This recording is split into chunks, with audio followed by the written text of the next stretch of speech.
이런 게 있습니다. 지금 방금 전에 제가 얘기했지만 성령께서 중요한 거는 우리가 얼마나 잘하느냐가 중요한 게 아니라 그분이 감동을 받아야 그게 제일 잘하는 거예요. 그러니까 제가 설교할 때도 이게 정말로 내가 나 혼자 도치새 설교 잘하는 거, 또 성도들이 뭐 은혜 받았다라고 그러지만 그게 아니라 그분이 감동받아서 그 말씀에 또 우리 심령 안에서 역사해 주실 때 그게 정말로 우리가 은혜 받는 줄 믿습니다. 그래서 많은 우리 성도분들이 뭐랄까 그 기술적인 부분에 아니면 그 내 열심에만 너무 매달리다 보니까 정말 그분이 내가 지금 하고 있는 거, 하고 있는 말, 하고 있는 액션이 그런 행동이 정말 그분이 그래도 인정해. 나 그런 모습에 나는 너를 인정하고 칭찬해라는 그게 임지 속에서 나와야 되는데 이제 자기 혼자 열심으로 끝나는 거예요. 자기 열심으로. 그래서 기도를 할 때도 이런 거 여러분들 경험해 봤습니까? 기도할 때 기도 내용이 정말로 내용은 그건데 표현을 어떻게 하냐에 따라 그분이 아주 감동이 진하게 오기도 하고 감동이 안 올 수도 있어요.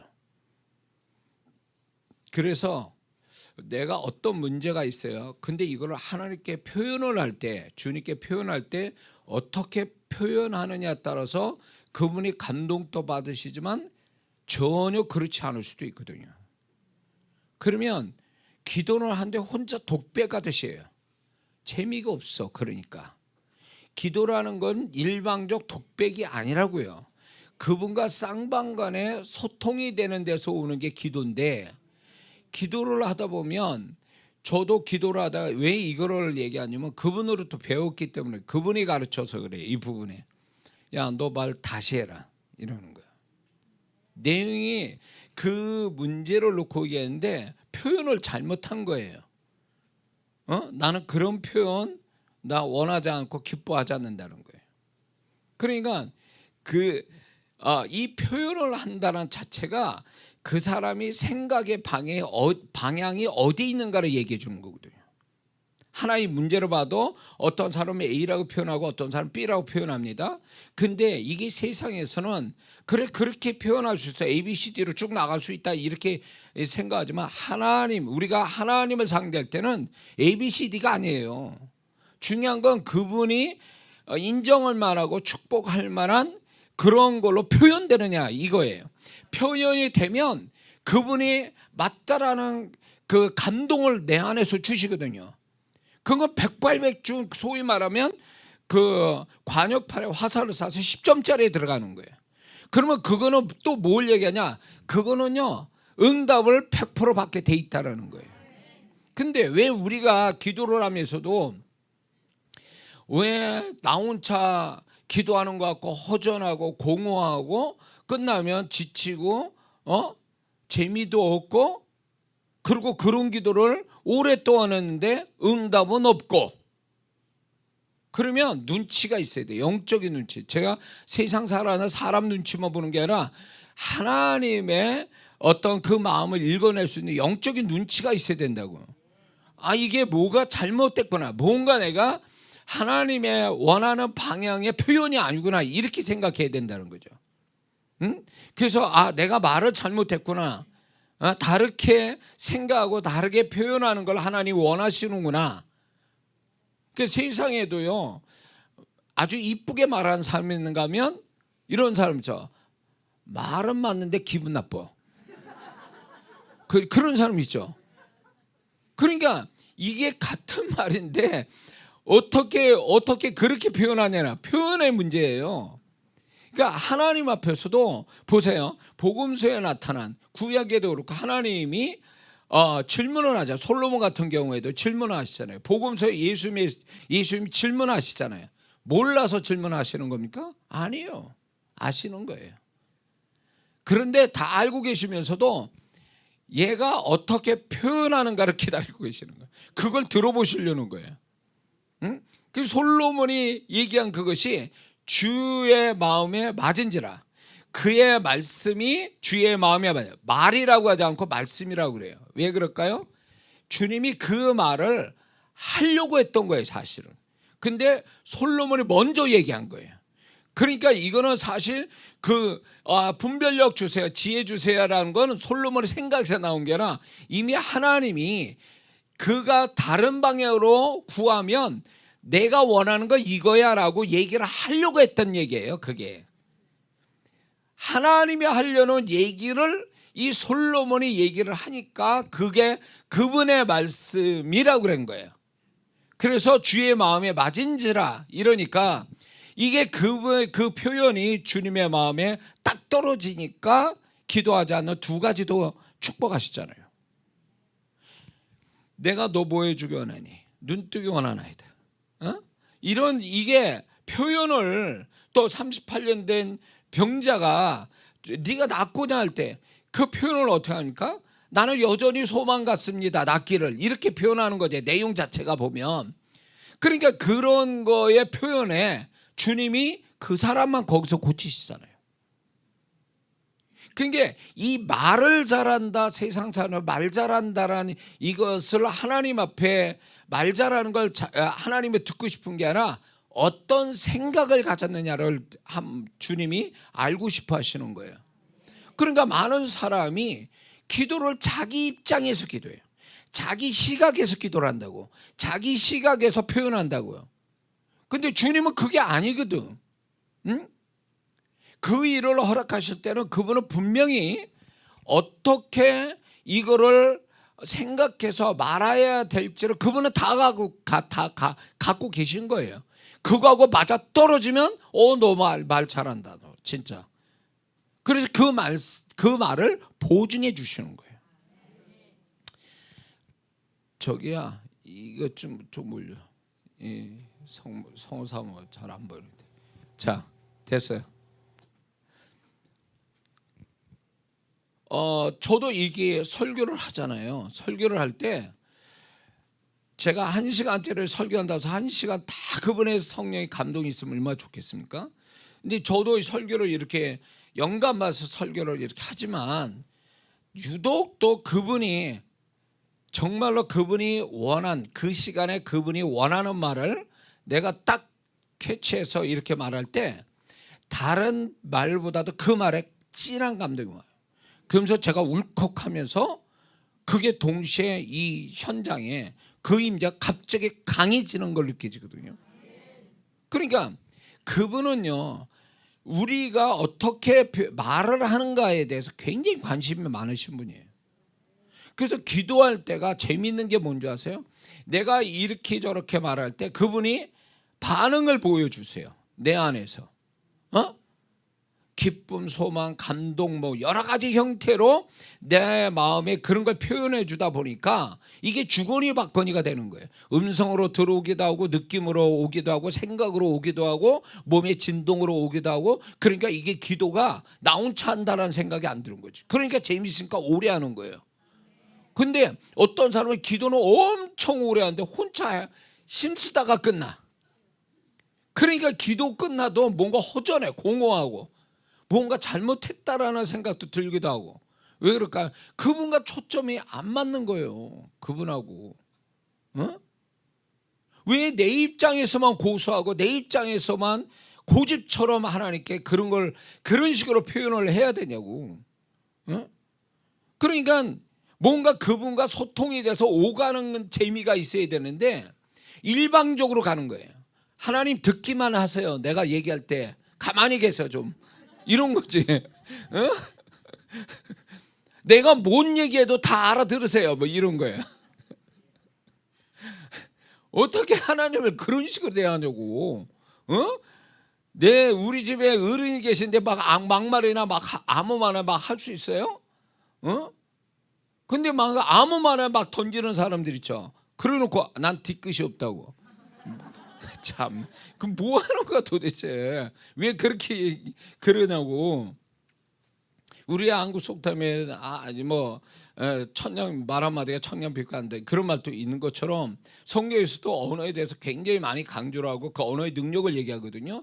근데 이게 하나님과의 관계에서 언어가 순화가 안 되고 그 하나님이 바라시는 언어를 말하는 훈련이 안 돼가지고 자기가 원하는 대로만 얘기해요. 그러니까 하나님이 내 생각에 짜증나시는 것 같아요. 아주 듣기 싫은 거야 완전히. 똑같은 말 또 하지. 하나님 원하는 말을 안 하고 지가 말하고 싶은 걸 다 말하니까 막 하나님 앞에서는 소음이에요. 그게 소음. 그래서 이렇게 눈치가 없으니까 성령께서 기도 속에서 지도를 하고 인도를 해요. 기도를.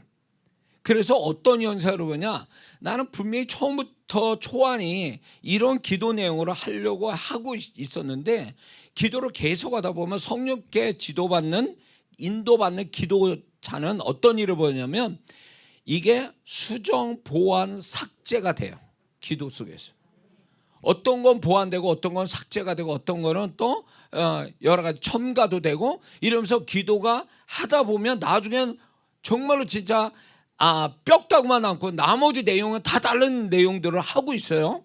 이게 기도를 제일 잘하는 거예요.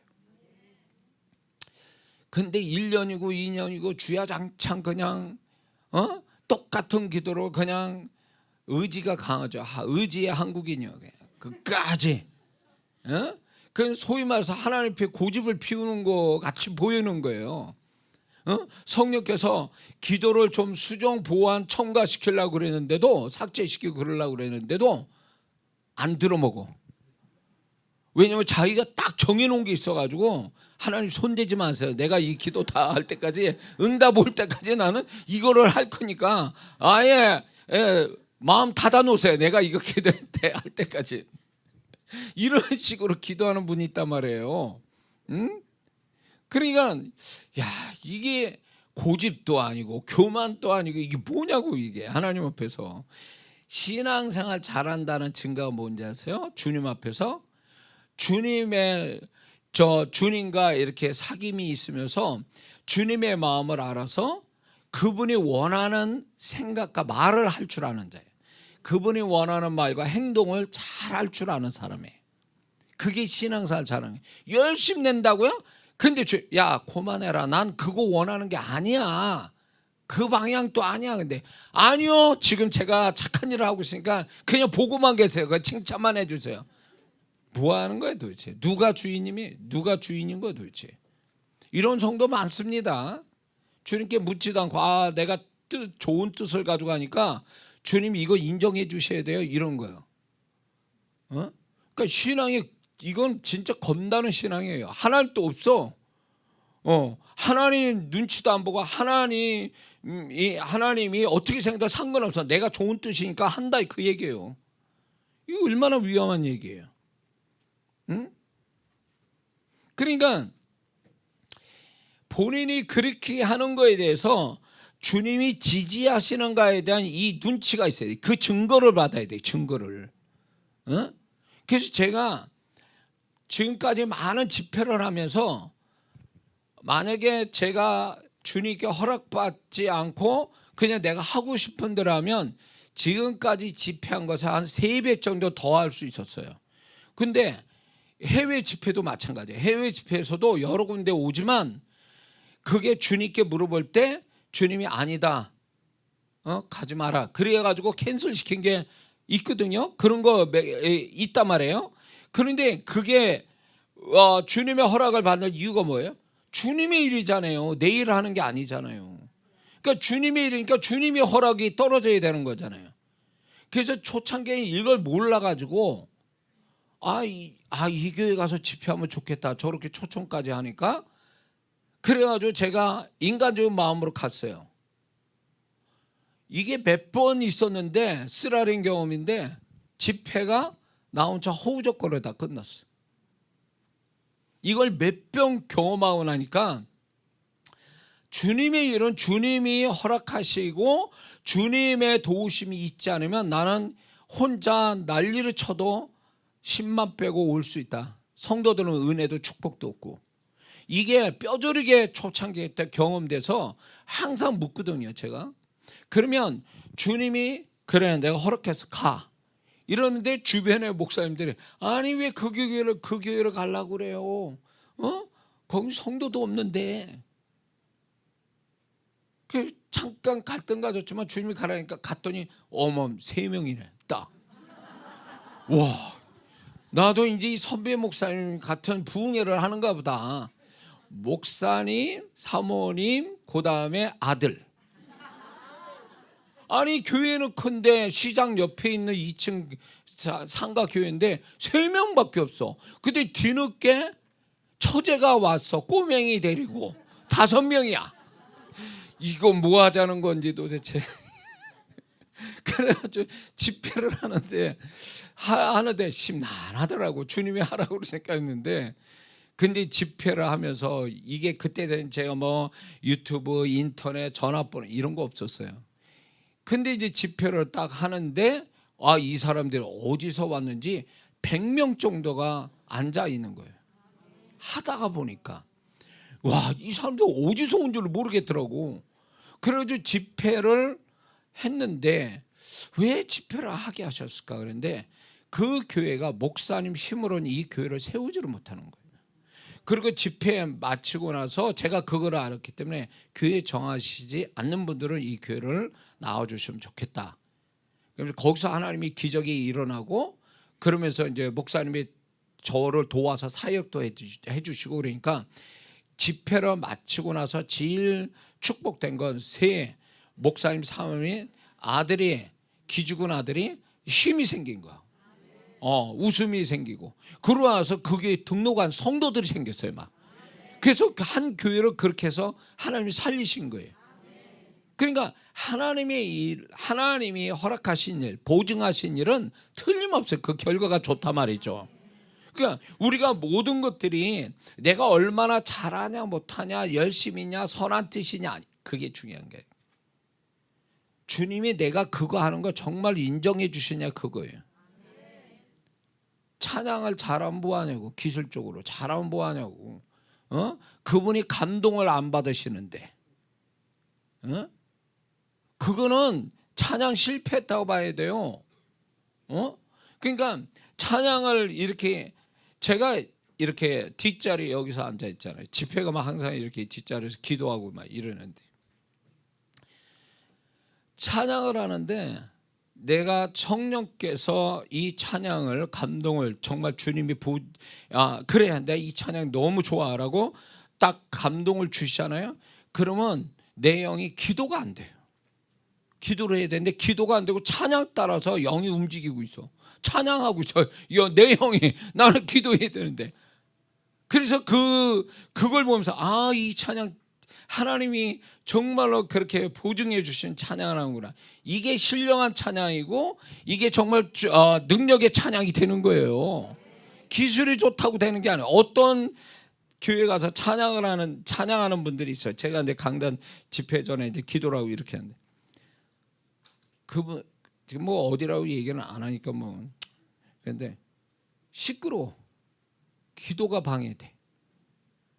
그냥 제발 빨리 끝내줬으면 좋겠어. 빨리 제가 저기를 하게. 그게 이게 뭔 찬양이냐고. 이게 무슨 찬양하는 거냐고.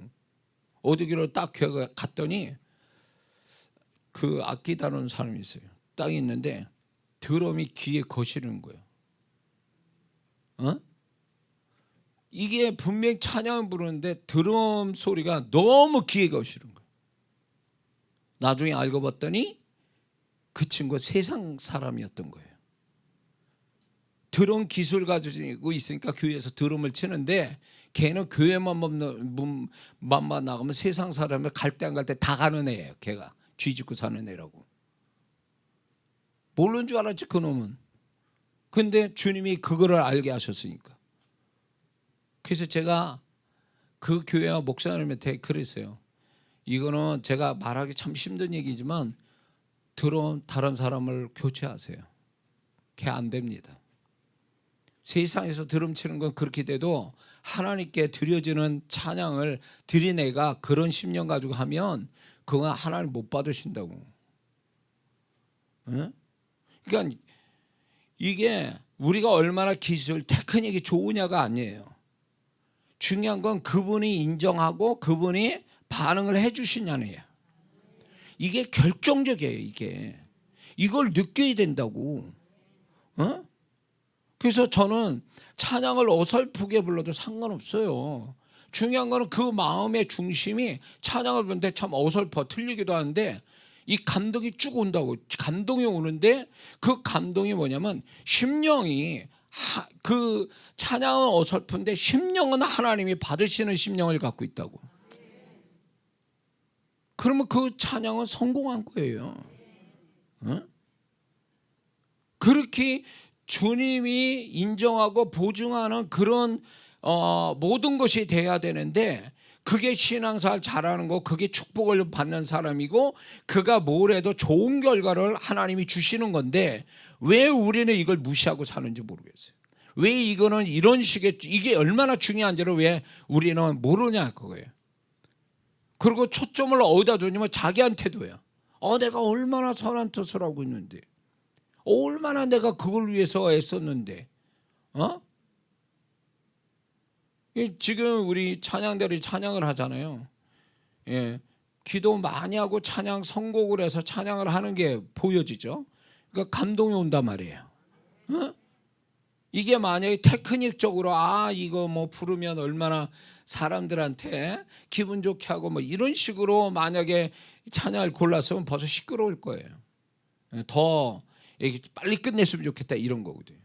이게 찬양은 또요 정말 찬양을 잘 준비해서 하나님께 마음 바치면서 선곡을 하면서 이렇게 하잖아요. 그러면 찬양이 딱 끝나면요 그걸로 뚝 끊어지는 게 아니라 그 찬양에서 하나님이 보증하셨던 임재가 그 다음 내가 설교하는 나한테 그게 덧입혀져요.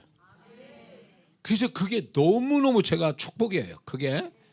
그래서 찬양단한테 제가 그 얘기를 하거든요. 근데 어느 거기는 이제 가니까 시끄럽기도 하고 막 찬양을 막 하는데 요란하게 하는데 문제는 뭐냐면 이 찬양이 나를 그 다음에 성령의 임재로 덮어줘서 내가 설교하고 사역하는 데 도움이 돼야 되는데 딱 강단에 쓰니까 처음 쓰는 기분이 되는 거예요. 그러니까 그동안 찬양한 것이 그게 나한테 하나도 도움이 안 되는 거예요.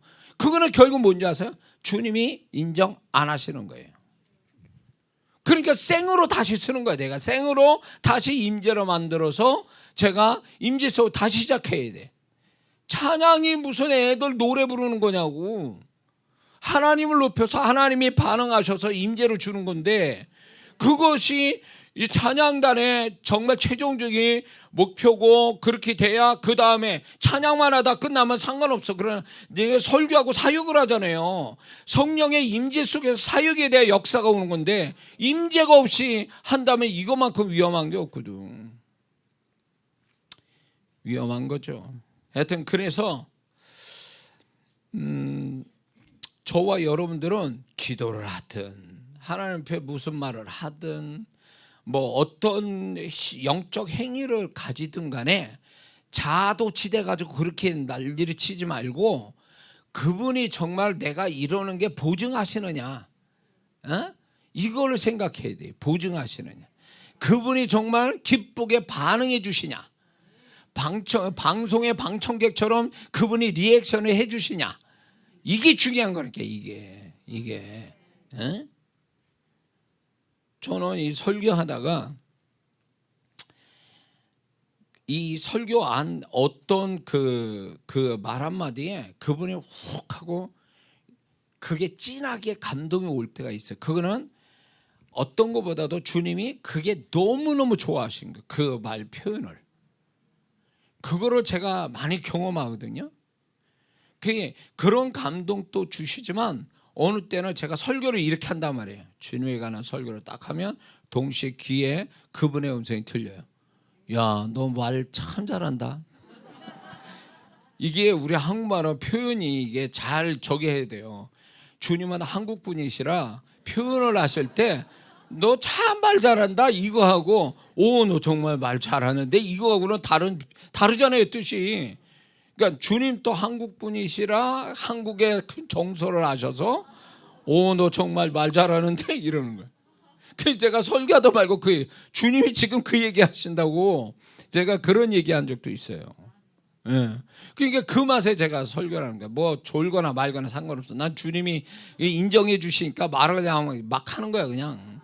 어? 예.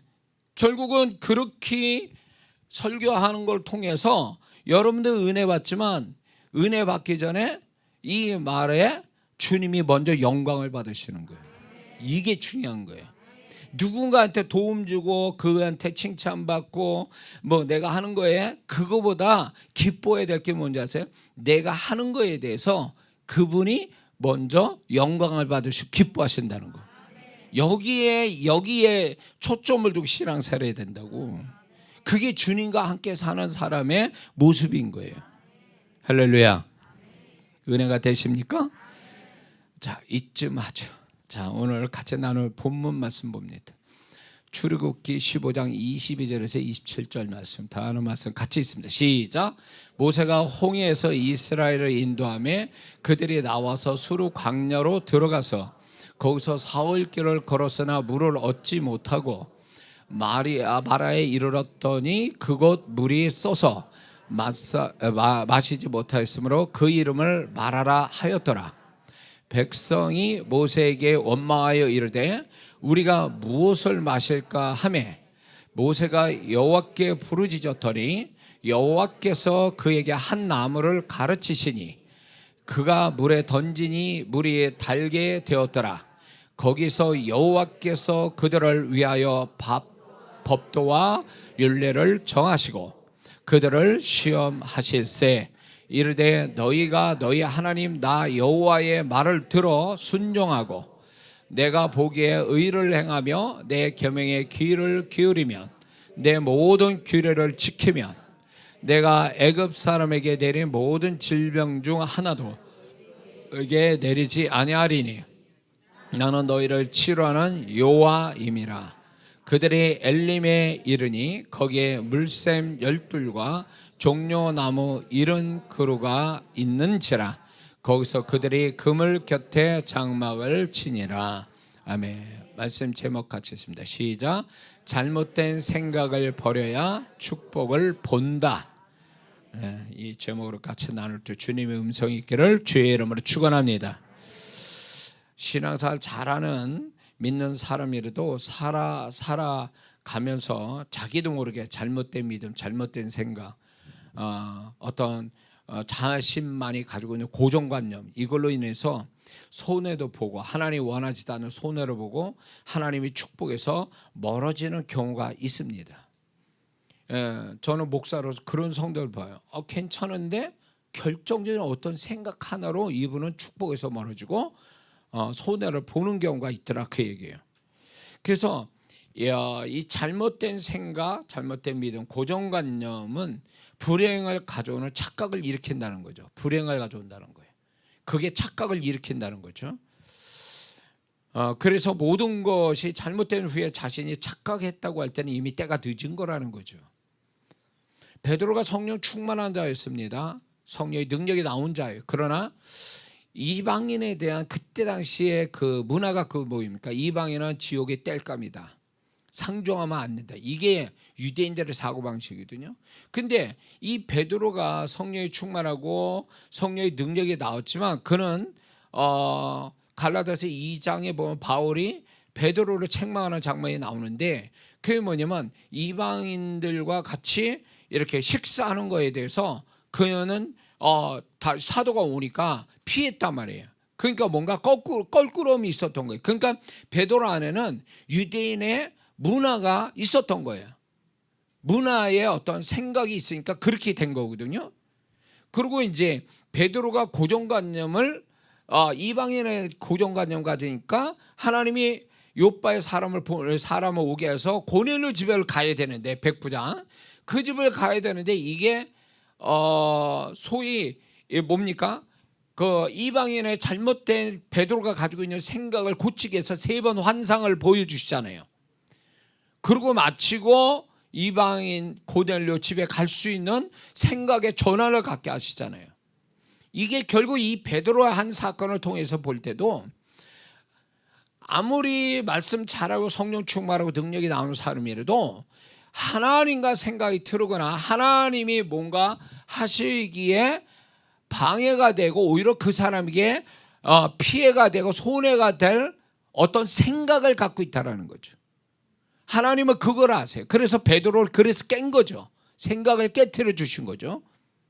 그래서 신앙생활 잘한다라는 얘기는 가면 갈수록 하나님과 반대되는 생각을 발견해서 버린다라는 거. 그래서 생각을 많이 버리고 자기 생각을 버리고 하나님의 생각을 그 자리에 하나님의 생각을 나의 생각으로 취할 줄 아는 사람. 이게 신앙생활 잘하는 사람이에요. 그런데 신앙생활 오래 하고 직분 받아서 장로까지 됐는데 뭐 장로님이 아니더라도 집사님 권사님 됐는데 문제는 뭐냐면 예수 안 믿을 때 사고방식을 그대로 가지고 사는 거죠. 그게 하나님 앞에 말씀에서 목사님 설교하고 그 말씀으로 말씀이 거울돼서 자기의 생각이 잘못된다는 것을 발견하고 깨트리는 이 사람, 이런 신앙의 어떤 나름대로 그게 있어야 되는데 깨트리질 않아. 초신자 때는 조금 깨트리다가 그런 걸 버리다가 신앙이 어느 정도 익숙해지고 직분 받으니까 그걸 아예 두텁게 아니면 그냥 완전히 그거는 뭐 깨트릴 수 없는 그런 것처럼 만들어져 가지고 신앙 잘하는 거예요. 그러니까 분명히 교회는 다니는데 이분의 삶을 보면 축복이 없어. 하나님의 흔적이 없어. 왜 그럴까? 죄를 많이 져서도 아니에요. 문제는 뭐냐면 이분의 생각이 안 바뀌는 거예요. 하나님이 원하지 않는 생각으로 고쳐먹는 이 일을 안 해온 거예요. 지금까지 몸만 그냥 습관에 이렇게 교회 생활에 익숙해진 거지 생각이 바뀌질 않은 거예요. 착하면 뭐하냐고. 하나님하고 생각이 다른데 만약에 이 사람이 초신자 때 생각이 100가지가 하나님하고 안 맞아. 그러면 이게 신앙생활 말씀을 보고 주님께 기도하며 주님과 교제하고 이런 가운데 또 다른 성도들을 보면서 내가 이게 잘못했구나. 하나님을 섬기는데 이게 정말 위험한 생각이고 잘못된 생각, 손해나는 생각이야. 이걸 계속 깨트려 가서 100개가 만약에 집사님 되고 권사님 되고 장로님쯤 되면 그게 점점 사라져서 거의 제로 상태로 가야 이게 잘하는 사람이잖아요. 제로가 아니라 초신 때 100개를 가진 그 잘못된 생각을 신앙사 오랜데도 100개를 그대로 갖고 있어. 그러니 그 생각이 그 사람의 행동이요, 그게 어떤 행동의 기준이 돼버리면 그 사람은 결국 세상 사람인 거지. 주님과 다른 방향 가는 건 뭐 쉬운 거죠. 그러니까 이런 사람한테는 주님의 흔적이 없으니까 나는 착하게 하고 교회 잘 다니는데 왜 나는 이런 하나님의 축복이 없을까 할 때 자신의 생각을 들여다보라고요. 그 생각 속에 잘못된 믿음, 잘못된 고정관념, 그리고 이게 죄나 마음의 상처로 인해요 왜곡된 사고방식들, 이런 것들이 계속 그 사람 머릿속에 자리를 잡고 있어서 이게 하나님 말씀을 대신하는 거예요. 이게 우리는 말씀이 기준이 돼서 생각하고 말하고 행동하는 사람인데 말씀을 대신할 게 그게 돼버린 거예요. 듣기는 잘 들어 은혜를 받았다 아멘 하는데 끝나고 나면 자기가 원래 가졌던 생각의 그 기준 따라 움직이는데 뭘? 그러니 그 사람이 안 변하는 건 뭐 시간 안 변한 건 분명한 거죠. 세월 가도 안 변한다? 그 사람의 생각이 성과 같이 두텁게 성을 쌓아서 그래요. 자기 생각 지키려고. 저는 착한 성도 돼서 이거 볼 때 무섭다는 생각 들어요. 어떤 때는 목사가 무기력함을 느껴요. 저걸 어떻게 깨부셔야 되냐 저거. 자기도 어렵게 되고 손해보는 저 생각을 아직도 안 버리고 저렇게 가지고 있어서 하나님 말씀은 맞는데요. 그런데 내 생각은요. 이렇게 나오는 거지. 이런 사람이 있어요. 하나님의 말씀이 아멘 내가 그 말씀에 따라 나는 순종합니다. 이게 나오는 게 아니라 말씀은 맞습니다. 그러나 내 생각은 이렇습니다. 이러고 가는 거예요. 그게 무슨 신앙생활이에요 그게. 겉으로는 멀쩡해. 뭐 은혜 충만한 성도 같아. 베드로같이. 근데 그 속은, 그 사람을 움직이는 생각은 딴 게 들어가서 작용하고 있다는 거지.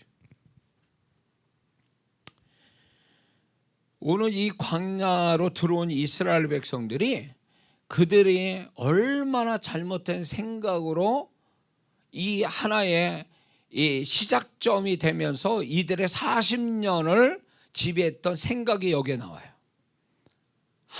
아주 압축이 돼서 나오는데, 이게 이들만의 문제가 아니라 살아가는 우리에게도 이런 게 있다라는 거예요. 근데 치명적인 게 뭐냐면, 하나님과 관계된 거에 대한 잘못된 고정관념, 잘못된 믿음, 잘못된 생각, 이런 걸 가지고 있어서 이 광야 40년 생활하는 사람같이 똑같이 안 바뀌는, 광야처럼 안 바뀌는 이들의 어떤 그 모습이 결국 안 바뀌는 불행한 광야에서 다 죽듯이, 우리가 이런 어떤 하나님의 새로운 손길, 새로운 축복, 새로운 능력을 이게 경험되려면 반드시 새로운 생각을 가져야 되는데, 생각을 안 가지니까 그 사람은 맨날 광야에서 뺑뺑이 돌듯이 돈다, 그 얘기예요. 이거 이제 우리가 살아가는 데 있어서 조금 손해보는 어떤 고정관념, 믿음은 그나마 나아. 근데 이게 신앙에 있어서 잘못된 고정관념을 가지면 이건 하나님과 관계까지도 단절이 될 수 있는 거예요. 하나님과 완전히 분리가 되는 사람이 될 수도 있는 거예요. 자, 세상 바깥에 있는 크리스찬들 있잖아요. 구원받고 세상 속에 살잖아요. 교회 안 나오고. 왜 그들이 세상 속에 살까요? 세상이 좋아서? 물론 그런 거죠. 그러나 근본적으로 가보면 교회는 나왔어요. 근데 자기 생각을 버릴 마음이 없는 거예요. 자기가 가지고 있는 지금까지 살아온 그 자기를 지탱해온 그 생각이 얼마나 잘못됐다는 걸 발견하기도 전에 그 생각을 버릴 마음 없이 붙들고 신앙생활하다 어느 시점 가서 자기 생각이 틀렸다라고 하니까 교회 떠나고 주님 떠난 거지. 그래서 그 사람들은 자기 생각에 그 생각 때문에 구원도 잃어버릴 확률은 100%예요. 그래서 저는 세상 속에 사는 크리스찬들은 안 믿는 불신자다, 이렇게 보는 거예요. 그건 불신자지 믿는 자라고 저는 생각 안 합니다. 자, 그래서 오늘 저는 이들의 어떤 잘못된 생각, 하나님 앞에서의 잘못된 생각을 우리도 가질 수 있는 위험성이 있기 때문에 적어도 한 7가지를, 한 8가지를 우리가 이 시간에 그들의 문제를 발견하고 내 문제로 또 혹시 있는가를 살펴보는 시간 가지려고 합니다. 자, 그러면 그게 뭘까요? 지금 홍해를 건넜어요. 아주 기적을 경험하고 건너왔어요. 기분 좋았어요. 하나님께 감사하다고. 그걸로 끝이요. 처음이자 끝이요. 예. 그 다음부터 원망하고 불평하고 아주 그냥 징글징글 맞게 아주. 예? 그 사람들도 그 징글 맞지 않습니까? 계속 그렇게 하고 있는 게 아주 그냥 하나님도 그냥 어떻게 보면 정말 징글 맞은 거야, 이 백성들이. 예, 변하지 않는 그들의 모습. 애굽에서 가지고 오는 그 사고방식을 그대로 광야에다 적용해 보려고 하나님 이겨먹으려고 하는 사람들. 애굽에서 구출받아서 광야로 들어서면 애굽은 버려야 될 거 아니에요. 현장만 다를 뿐이지 그 안에는 애굽이 그대로 살아서 애굽의 사고방식 가지고 광야 생활하니 이게 안 맞는 거지. 이게 가나안 땅은 또 다른 곳인데, 또 다른 차원이고 또 다른 어떤 개념, 생각을 가지고 들어가야 될 곳인데, 이들은 애굽에서 광야에 나올 때도 광야에서 애굽의 사고방식으로 살아서 안 맞아 돌아가지고 난리를 친 사람이 그보다 더 나은 가나안 땅 들어왔다고 그게 그 사람들이 들어갈 자격이 되냐고. 그러니까 하나님은 자격이 없다고 보는 거예요. 그들의 죄 때문에 그렇게 못 들어가지만 결국은 그들의 죄는 결국 뭐냐면 바뀌지 않는 생각이에요. 광야에 맞는 생각이 아니란 말이에요. 광야에 맞는 생각이었다면 가나안도 들어갈 가능성도 있는 거죠. 근데 광야에 맞는 생각이 아니 자기 애굽에서 시겁 당했던 그런 사고방식을 그대로 가지고 와서 광야 생활하니 본인의 생각할 때는 안 맞아 돌아가고 원망과 불평이 나올 수밖에 없는 거예요. 그래서 신앙생활 이렇게 하는 사람이 있어요. 예수 안 믿을 때 사고방식, 애굽에 있었던 애굽이라는 세상에 살던 그 사고방식을 그대로 교회에 들어와가지고 그걸 그대로 고수하고 가니까 재미가 없는 거예요. 교회가 재미가 없다고. 하나님도 재미가 없어. 세상 사람보다 더 재미가 없어. 그러니까 그렇게 꾹꾹 누르고 참다 그러다가 못 견디겠다 해서 튀어나가는 거예요. 그거 이제 합리화시키기 위해서 자기는 의인인데 이 교회가 목사가 교회가 성도가 다 죄인 되는 거죠. 완전히 나는 이런 게 못 산단 말이에요. 그래요. 지가 적응도 못하면서 나가고 무슨 뭐 그걸 누구 탓하냐고. 교회가 무슨 천사가 모이는 곳이냐고. 다 문제가 있는 사람들이 와서 훈련받고 변화받고 이런 곳이잖아요.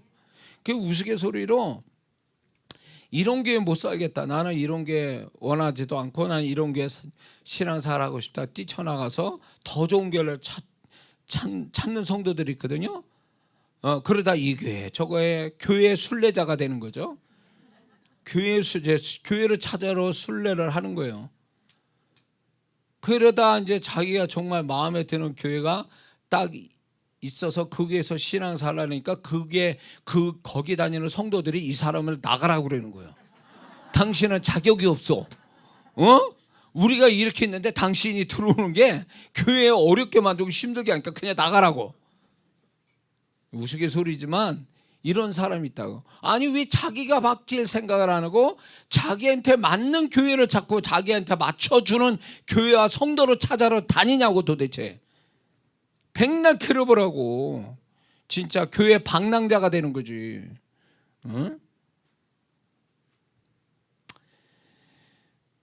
우리 부모님이 천국에서 참 귀가 가려시겠지만 두 분이 교회를 순례를 하고 다니셨거든요. 두 분이 성격이 유별나셔서 누구도 못 말려.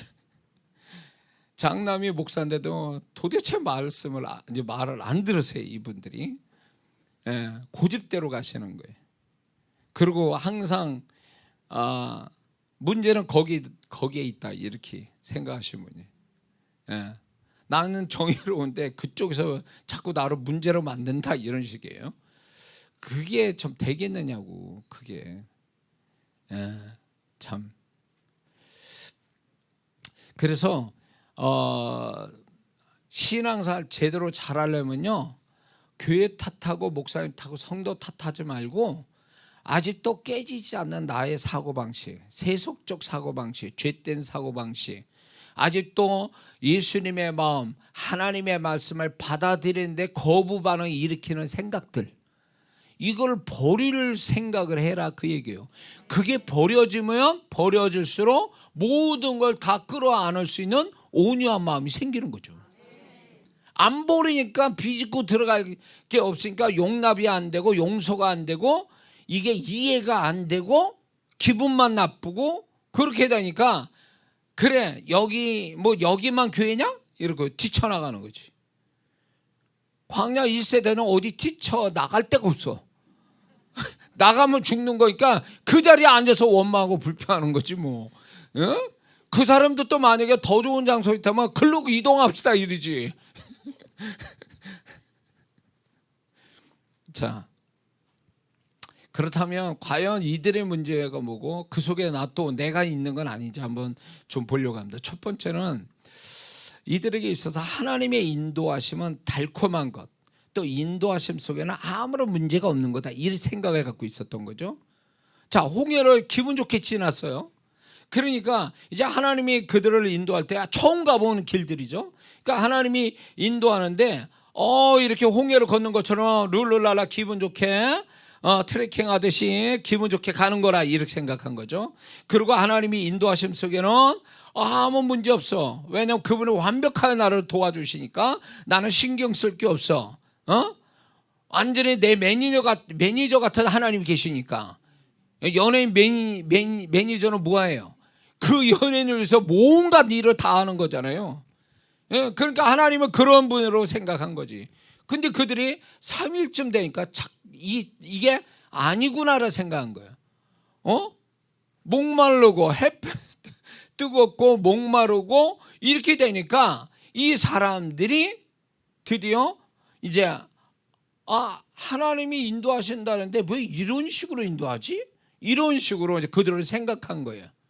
그 여기서 뭐가 문제냐면 하나님의 인도하심이 과연 기분 좋은 길이냐, 그 기분 좋은 길에 아무 문제 없고 난 고민 없이 가는 길이냐. 이 많은 성도분들이 하나님이 인도하십니다 그러면 이거를 그렇구나, 이제 지금까지 뭐 고생 끝, 이제 하나님이 정말로 나를 편안하게 그냥 눈 감아도 슉 할 수 있는 뭐 그런 길인가 보다 생각하는 성도들이 있다가 느닷없이 사망의 음침한 골짜기로 막 들어가는 상황이 돼버리면 이게 뭐야 이게 뭐 이러거든요. 누가 하나님이 언제 말씀했어요? 내가 너 인도할 때 꽃길만 걷게 해줄게. 누가 그랬어요? 하나님이 언제 그런 말 했어요? 근데 자기 착각에 빠져 있는 거예요. 물론 우리가 구별되어 하나님의 속한 자, 하나님의 자녀 됐지만 하나님이 야 내가 너를 편안하고 꽃길만 갈 수 있도록 도와줘 이렇게 얘기하신 적 없거든. 근데 그건 내 생각일 뿐이에요. 그러니까 이들을 또 그렇게 생각한 거예요. 자기만의 착각이지 하나님 그런 얘기 하신 적 없거든요. 자, 여기서 이들이 여기서만이 아니고 처음 들어갈 때만 아니라 이제 가데스에서 가나안 땅 들어가는 길목에 설 때 이들이 또 문제를 일으킵니다. 가나안 땅은 젖과 꿀이 흐른다. 끈덕끈덕하고 미끈미끈한 땅이라. 그래가지고 뭐 거기에 과일이 어마어마하고 그러니까 막 정말 좋은 땅이 있는데 7족속이 딱 기다리고 있는 거에 대해서 하나님은 왜 이런 데로 인도해가지고 우리를 또 여기서 개죽음 당하게 하려고 하시는가 보다 이런 생각 가진 거지. 하나님의 인도하심에 너는 아무것도 걱정하지 마. 운전도 내가 할 거고 그냥 편안하게 잠만 자. 목적지까지 내가 도착해 줄게. 이렇게 하시는 하나님이 아니거든. 그러니까 이들이 착각이 일어난 거예요. 착각을 일으킨 거죠. 가나안 땅 언제 젖과 꿀이 흐르는 땅을 주신다고 그랬지 뭐 그 땅에 뭐 싸움 나는 거 이런 것들에 대해서 하나님은 벌써 그만한 대가를 치러야 될 그것이 하나님 인도 속에도 있는 건데 이들은 그냥 홍해 건너치 쪼벅쪼벅 가나안 땅 들어오면 가나안 사람들의 환영 플랜카드 들고 막 환영합니다. 종려 가지고 흔들면서 막 예수님 저 이럴 줄 알았던 거요 이게. 그러니까 예수 믿는 사람이 착각이 심하면 이런 현상이 와요. 그러면 하나님하고 완전히 빠이빠이 되는 거예요. 이런 사람은요. 하나님은 그걸 약속한 적이 없다고요. 저도 교회 개척할 때 인도하심 분명 받고 증거 받아서 개척했더니 뭐 그 다음부터 양식을 걱정해야 돼. 그 다음부터 막 여러 가지 문제가 있어가지고 눈물 날 수밖에 없어. 그런데 하나님 나도 처음에 개척을 이렇게 해서 하나님이 자신감 있게 믿음 가지고 하나님 이끄셔서 왔다라고 이렇게 했지만 이게 여러 가지가 문제가 막 생기기 시작하는 거예요 막. 진짜 그때 생각하면 왜 이렇게 인도하시지 나를? 하나님이 증거는 분명히 주셨는데 왜 나는 이 고생을 해야 되는가에 대해서 의문점을 갖고 있었어요. 근데 이제 결론은 그거예요.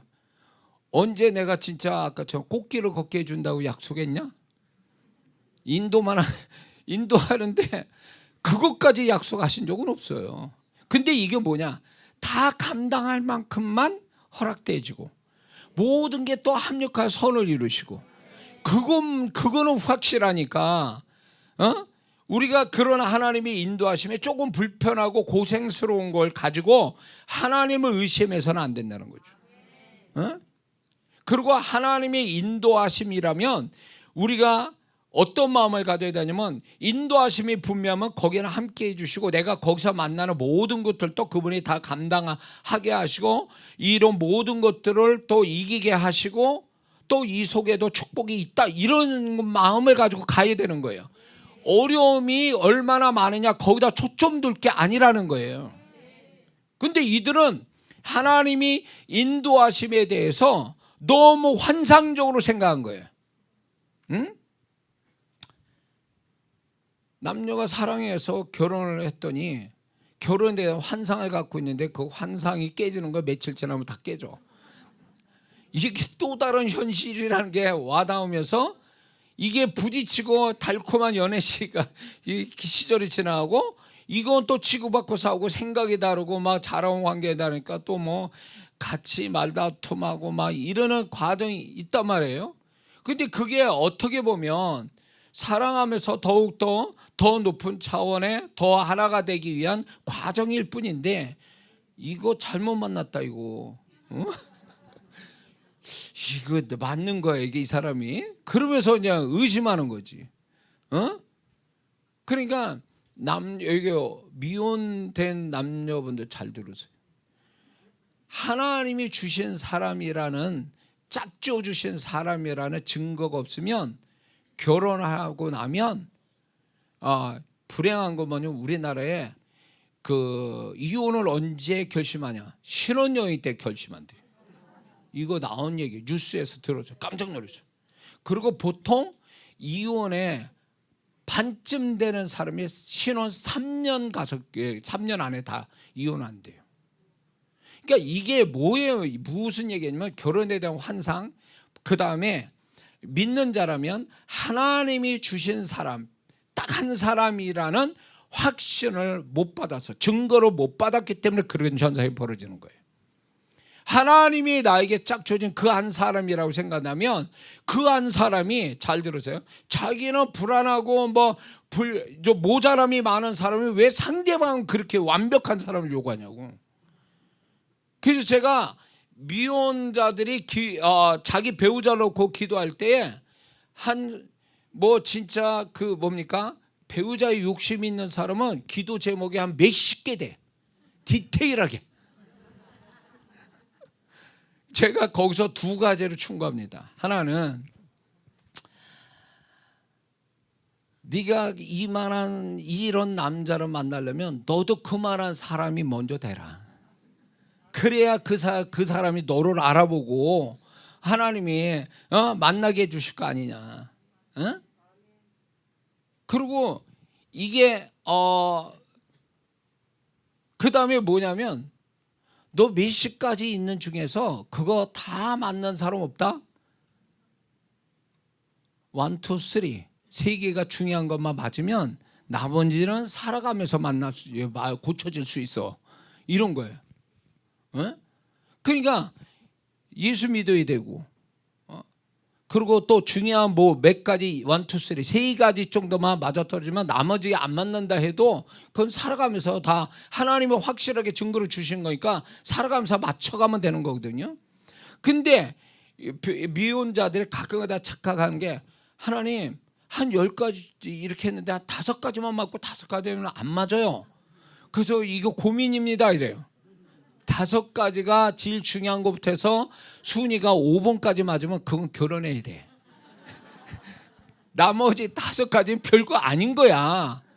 그것까지 완벽하게 되려면 그런 사람이 어디 있냐고. 본인은 그렇게 10가지가 다 맞아 그러면? 그 사람한테? 안 맞으면서 그 상대방한테 너무 요구하는 거지. 그런 게 있어요. 그러다 보니까 우리가 하나님이 인도하셨다 그래서 환상, 착각 이거 버려야 돼요.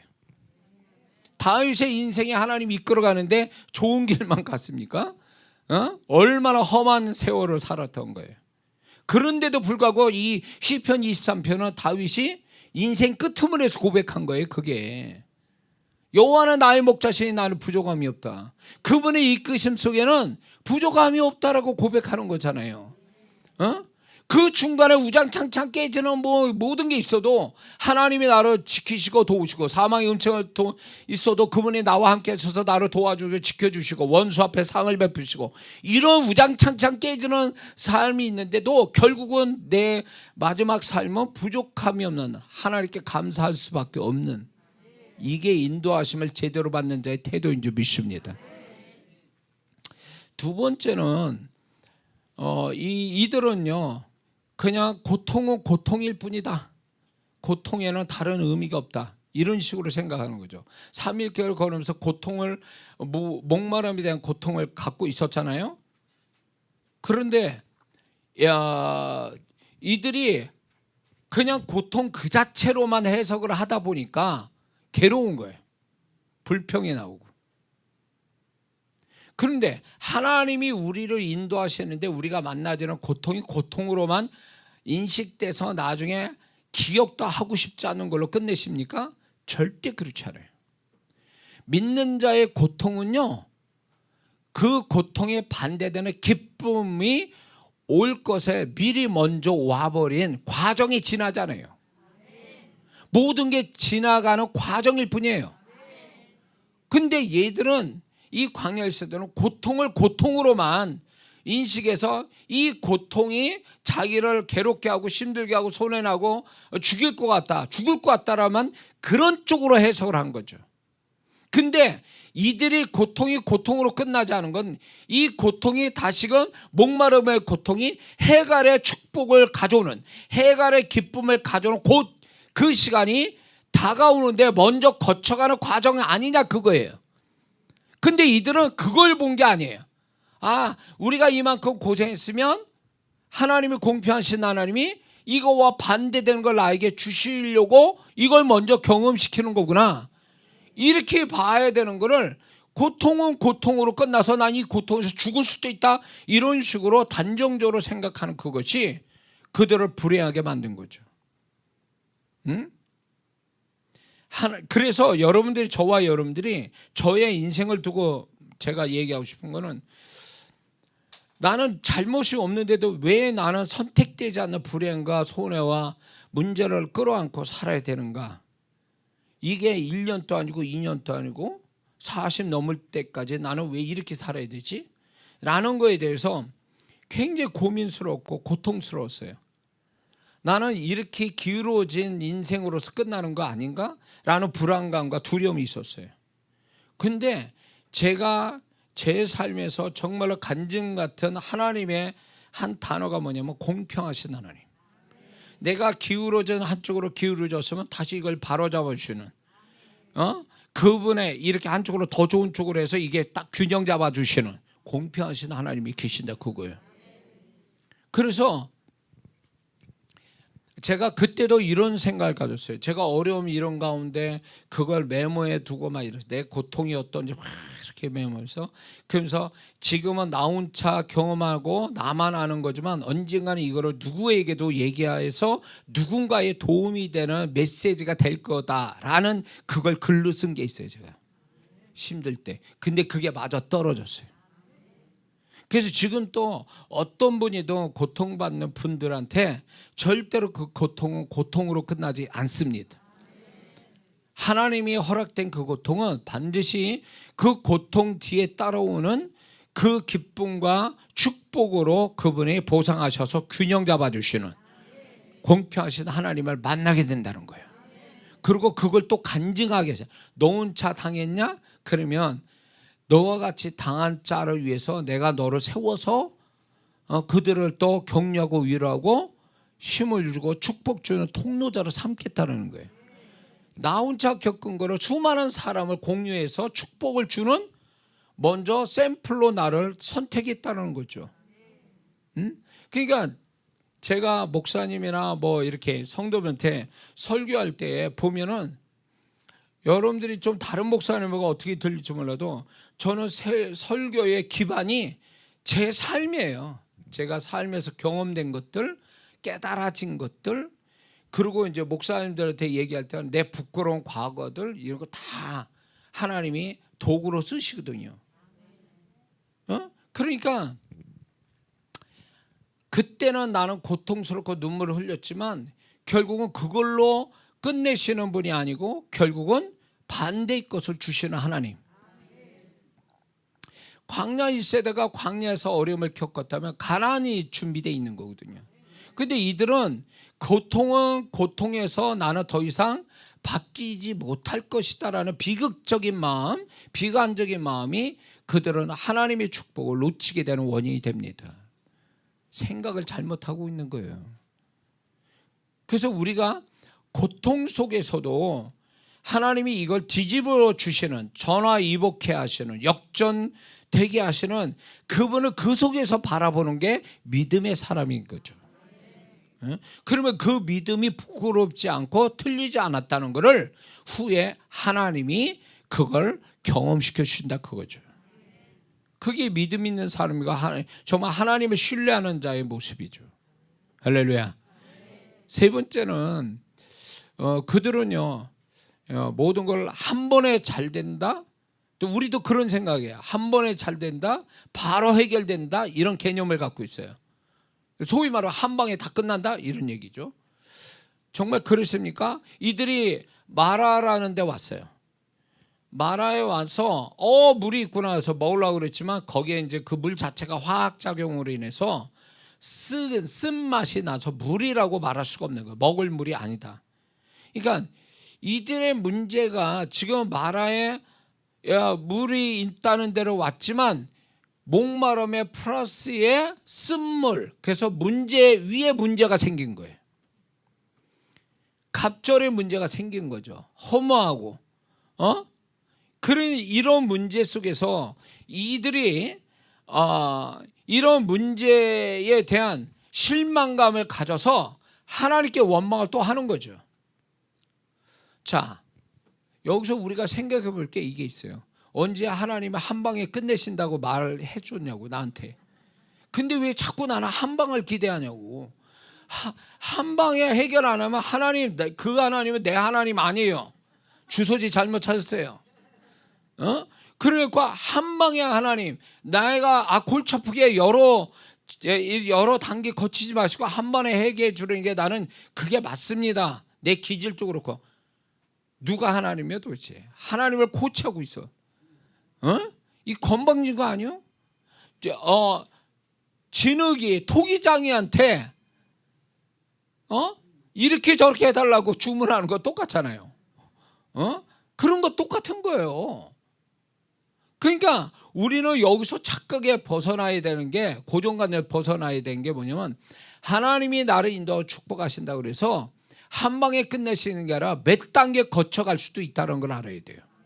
그건 그분의 주권이에요.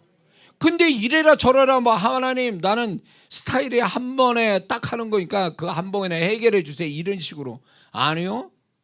하나님의 주권에 따라서 저는 이걸 많이 경험하거든요. 내가 어떤 걸 이렇게 하나님께 구했는데 그 구하는 것이 얻어질 때까지 몇 단계로 거쳐가는지 몰라요. 근데 그 몇 단계를 성실하게 거치지 않으면 하나님이 내가 원했던 그거를 그때 차지하지도 못해. 그래서 중간에 헤매다가 끝나버리는 사람이 있어. 이거는 뭘 모르는 거냐면 하나님이 몇 단계 거쳐서 뭔가를 나에게 섭리하고 있다는 걸 이해를 못해서 그래요. 제가 무슨 일을 이렇게 이제 사역에서 뭔가를 좀 해야 되는데 이게 도울 사람이 없는 거예요. 근데 누가 얘기를 툭 던져요. 그 사람이 좀 도움을 줄 수 있는 것 같습니다. 그래가지고 그 처처에 나한테 그런 제보해 준 분, 또 소개한 그 사람을 또 만납니다. 만나봤더니 정말 그 사람은 또 아니야. 근데 이 사람이 다른 사람을 또 소개해 줬어. 그래가지고 다른 사람 소개받아 봤더니 그 사람이 그 사람이야. 내가 찾던 그 사람. 그러니까 하나님의 우리를 뭔가 응답하시고 축복하시고 해결하는 데 있어서 한 번에 하시는 게 아니라 여러 단계로 거쳐서 가게 하신다 그거예요. 그래서 실망하지 말아야 돼. 내가 한 번에 뭐가 안 됐다 그래서 여기가 아닌가? 이 사람이 아닌가? 그러면서 실망할 게 아니라 분명히 그런 어떤 관계를 맺게 되면 그 관계가 아니더라도 다른 관계를 통해서도 연결해서 하나님이 축복하신다는 거죠.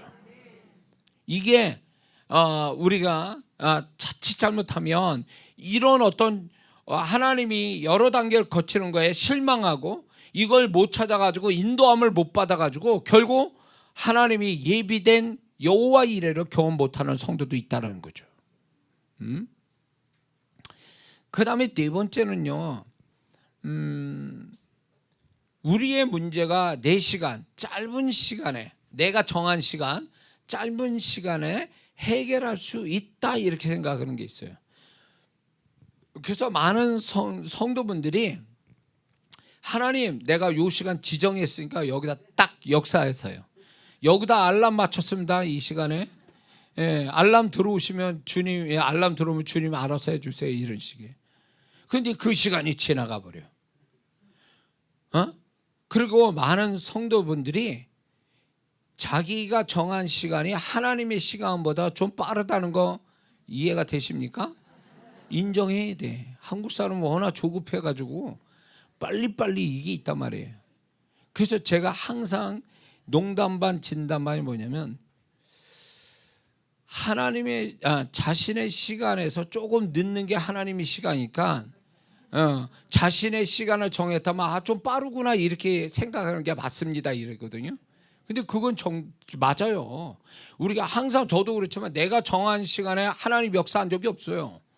역사를 했다면 하나님 시간과 어쩌다가 맞아 떨어진 거지 그분이 내 시간에 맞춘 건 아니라고. 근데 많은 성도분들이 자기 자기 시간에 와서 해주시고 빨리 해주시면 좋겠다라고 하지만 그분은 우리가 급하다서 빨리 오신 분이 아니라고요. 그거 하나님을 완전히 자기가 가지고 노는 거. 그거는 내 종이요. 그분이 와라 그래. 빨리 와. 10분 내로 와. 그러면 그분이 그렇게 와야 되는 거냐고. 그러니까 그분은 그분의 시간에 역사하는 거거든요. 자, 그러면 이런 게 있어요. 내 시간에 그분이 역사 안 했어요. 실망할 게 아니라 내 시간은 지나가는 거구나. 내 시간이 지나가면 어떤 시간이 남은 거예요? 하나님의 시간이 남은 거예요. 세상은요 자기 시간 지나가면 불안해요. 실망하고 절망하고 그래요. 왜냐하면 다음 시간이 없잖아요. 다음 시간 자기가 어떻게 잡든 뭘 이렇게 하지만 우리는 내 시간 지나가면 믿음으로 하나님의 시간이 이제 남았으니까 그거에 기대하고 가는 거죠. 근데 놀라운 이런 거예요. 내 시간에 하나님이 역사 안 하면 나 망할 것 같아. 그건 착각이요. 느낌일 뿐이요. 안 망해요. 절대 안 망해. 안 망해.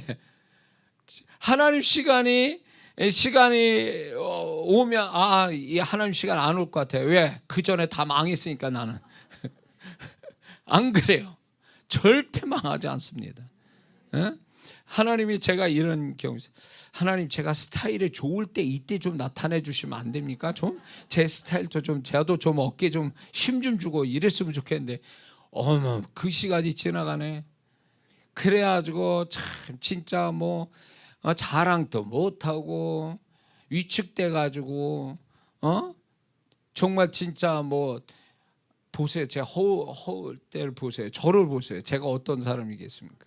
남한테 뭐 진짜 싫은 소리 듣거나 뭐 남한테 제가 뭘 도와달라는 소리 많아서 갔냐고. 근데 하나님 왜 내 스타일을 아시면서 나를 아시면서 왜 이렇게 나를 자꾸 낮추시냐고 도대체. 나한테 격이 안 맞게 왜 자꾸 나를 낮추시냐고. 나도 좀 살자고요 좀.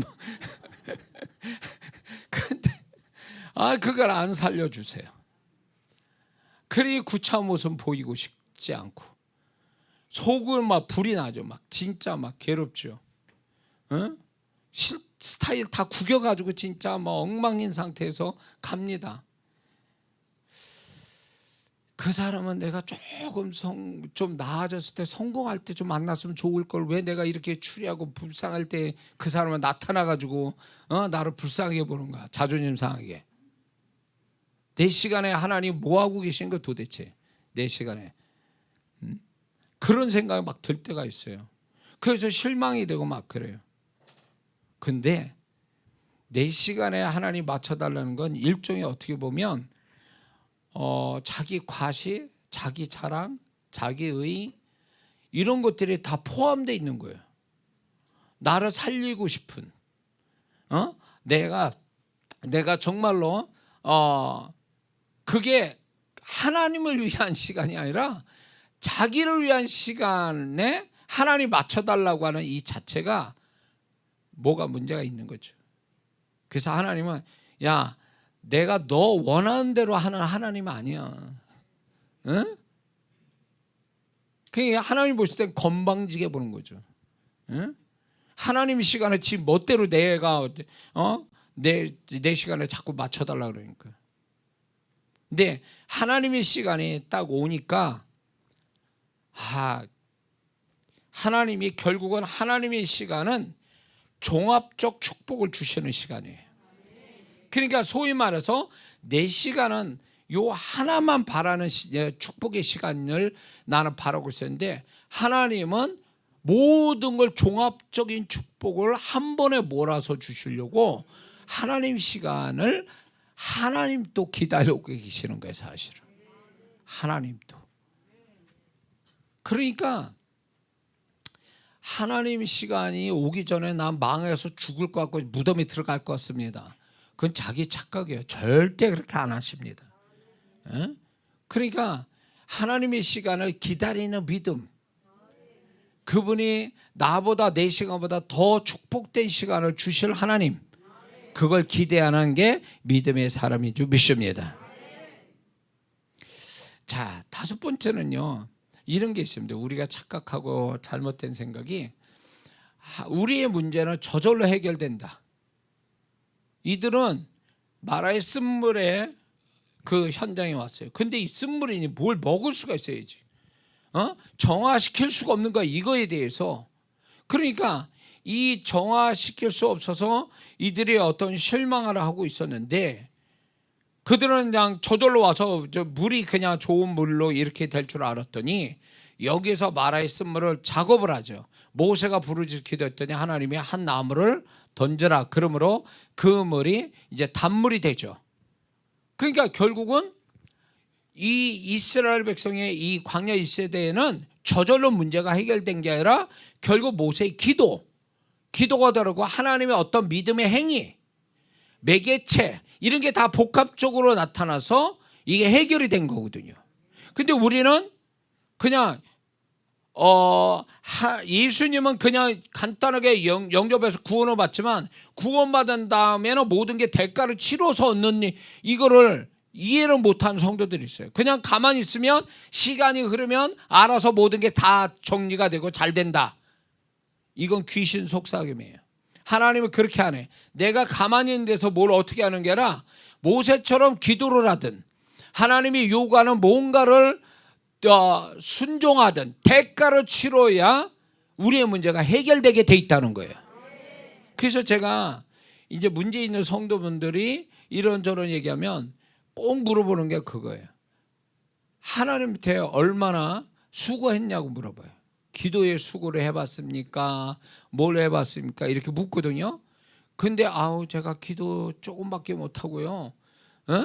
이러면서 얘기를 해요. 그러니까 자신의 문제를 가지고 있는데 하나님이 알아서 해결해 주시기를 바라고 자기는 대가를 치를 마음이 없어. 피곤해서 기도 못해, 돈이 없어 헌금 못해, 뭐 이런저런 몸이 아파서 뭘 못해. 그러니까 이유와 핑계가 다 있어. 그러면서 자기는 그냥 가만히 있어서 하나님이 해결해 주기를 바라는 거예요. 시간이 흐르면 어떻게 해결될 줄 믿고. 아니요, 그 사람 문제를 해결 안 받습니다. 못 받습니다. 그리고 이런 게 있어요. 우리가 문제가 터졌잖아요. 초반에 못 막으면요, 호미로 맞을 거 가래로 막는 말이 있죠. 그 사람은 시간이 가면 갈수록 더 심각해져요. 왜 그런 줄 아세요? 좋은 일을 저절로 일어나지 않아서 대가를 치러야 되지만 이 잘못된 일은요, 벌써 사단에게 줄 구멍이 생겼다는 거고, 그리고 이거를 초반에 해결하지 않으면 계속 그거는 문제가 더 발생되게 있다, 자체적으로. 그래서 어떤 사람은 감기인 줄 알고 갔더니 감기 별거 아닌 것처럼 생각하다 나중에 폐렴이 되고, 그러다가 더 큰 병이 돼서 그걸로 죽는 사람도 있다는 거예요. 그것처럼 초반에 뭘 하지 않으면 결국은 망할 수밖에 없다. 그래서 하나님이 이런 게 있어요. 그 사람이 문제가 있잖아요. 그러면 이 사람이 대가를 치르도록 어떤 영적 의욕, 감동, 열심, 능력, 은혜, 환경적 도움, 사람의 도움, 이런 걸 다 이렇게 종합적으로 이렇게 도와주는 세팅이 딱 돼요. 그래가지고 이제 넌 수고만 하면 돼, 지금부터. 그러면 네가 그 수고에 대해서 이제 네가 문제가 해결되도록 나는 도와준다, 이렇게 나오거든요. 근데 그렇게 하나님이 도와줬는데도 게을러 터지고 자기는 손 안 대고 코 풀려고 이런 성도가 있어요. 다른 거는 코피 터지도록 뭔가 해보려고 그렇게 하면서 왜 하나님 앞에선 거저 얻어먹으려고 그랬냐는 거. 왜 하나님 앞에서? 거지근성이지 이거는 도대체. 대가로 치를 마음이 없는 거예요, 이런 사람은요. 그래서 제 집회에서, 저 국내든 해외든 집회에서 정말 눈물 나도록 정말 대가를 치르고 집회에 참석하는 분들이 있어요. 그분들은 제가 모르더라도 주님이 그런 어떤 마음을 가지고 오니까 하나님이 역사 안 할래야 안 할 수가 없어요. 그래서 정말 진짜 정말 진짜 신앙이 좋은 사람은요, 주님 앞에 대가를 치르는 걸 그게 당연하다고 생각하고 대가를 치르는 자체를 기뻐해요. 어떤 사람은 축복을 받기를 원하는데 하나님께 헌신도 안 해, 대가도 치를 마음이 없이 그냥 와서 떨러 와서 목사 안수 딱 한 번 받고 뭐가 해결되기를 바라는, 이거는 아니지. 뭐 하는 건지 모르겠어요, 이런 사람들.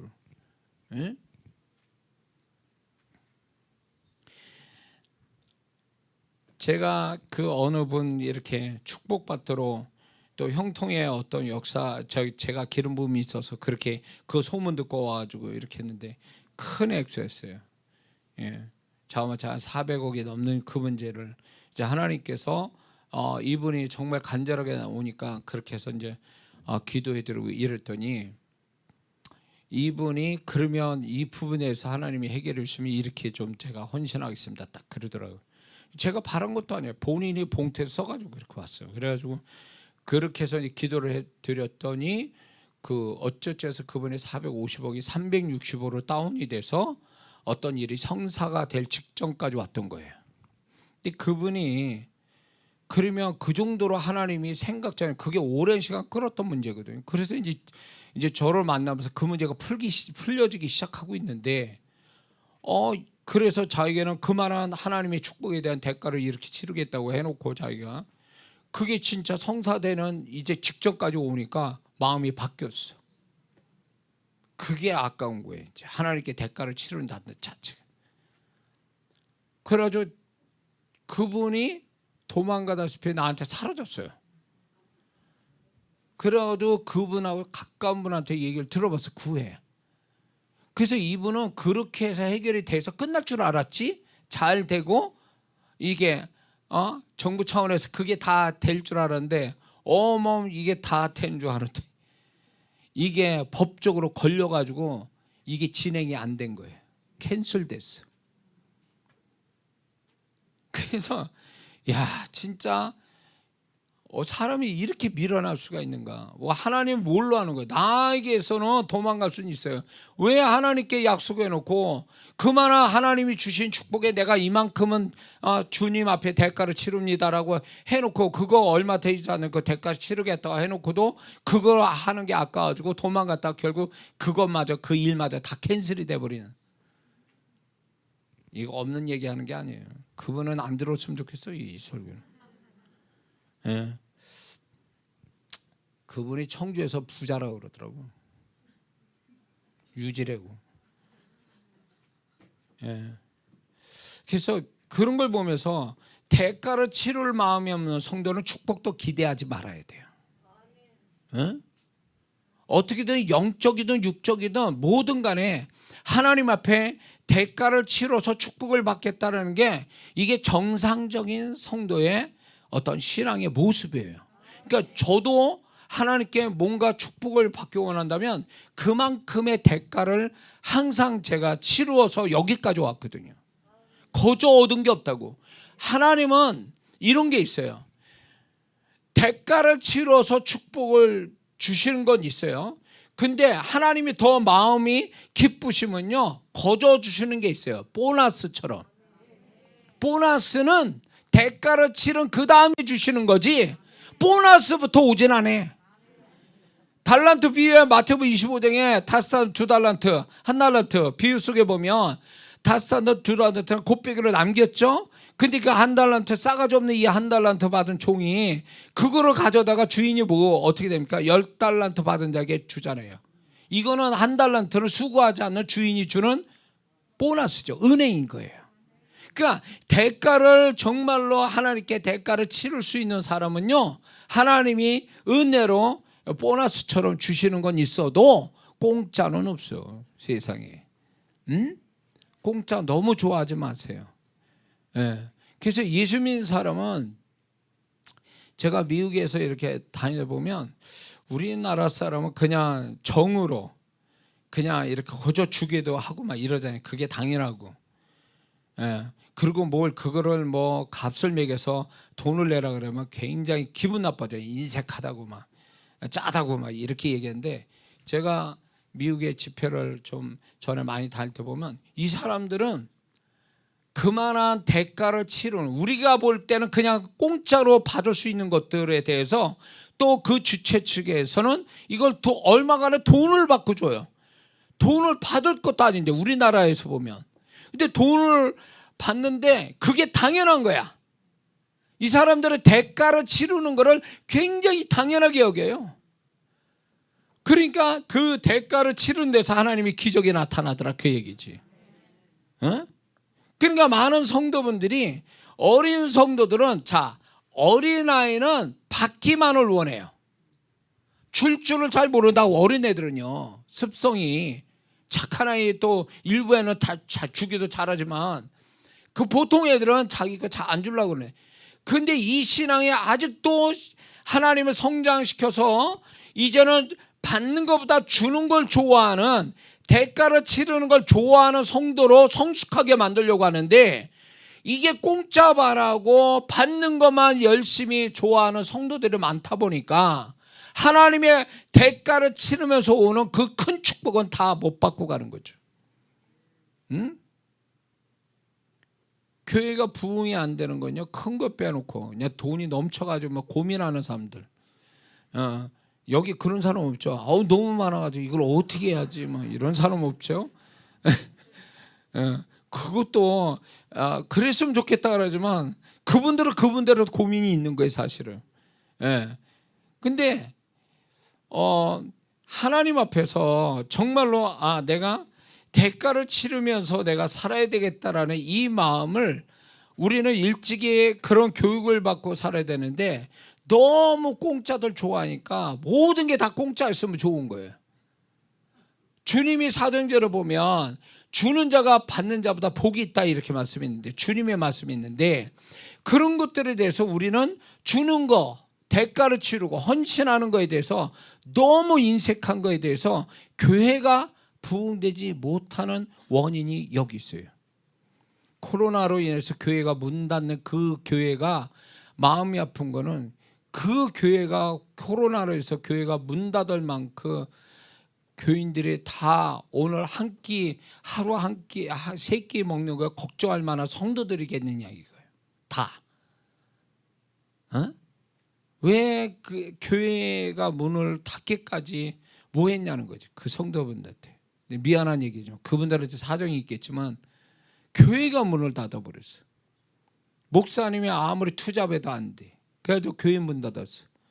그러면 목사님이 섬기고 기도해주고 축복해주는 성도분들은 도대체 뭐 한 거예요, 도대체? 난 그게 목사 입장에서 볼 때 너무 마음이 아픈 거예요. 너무 마음이 아파.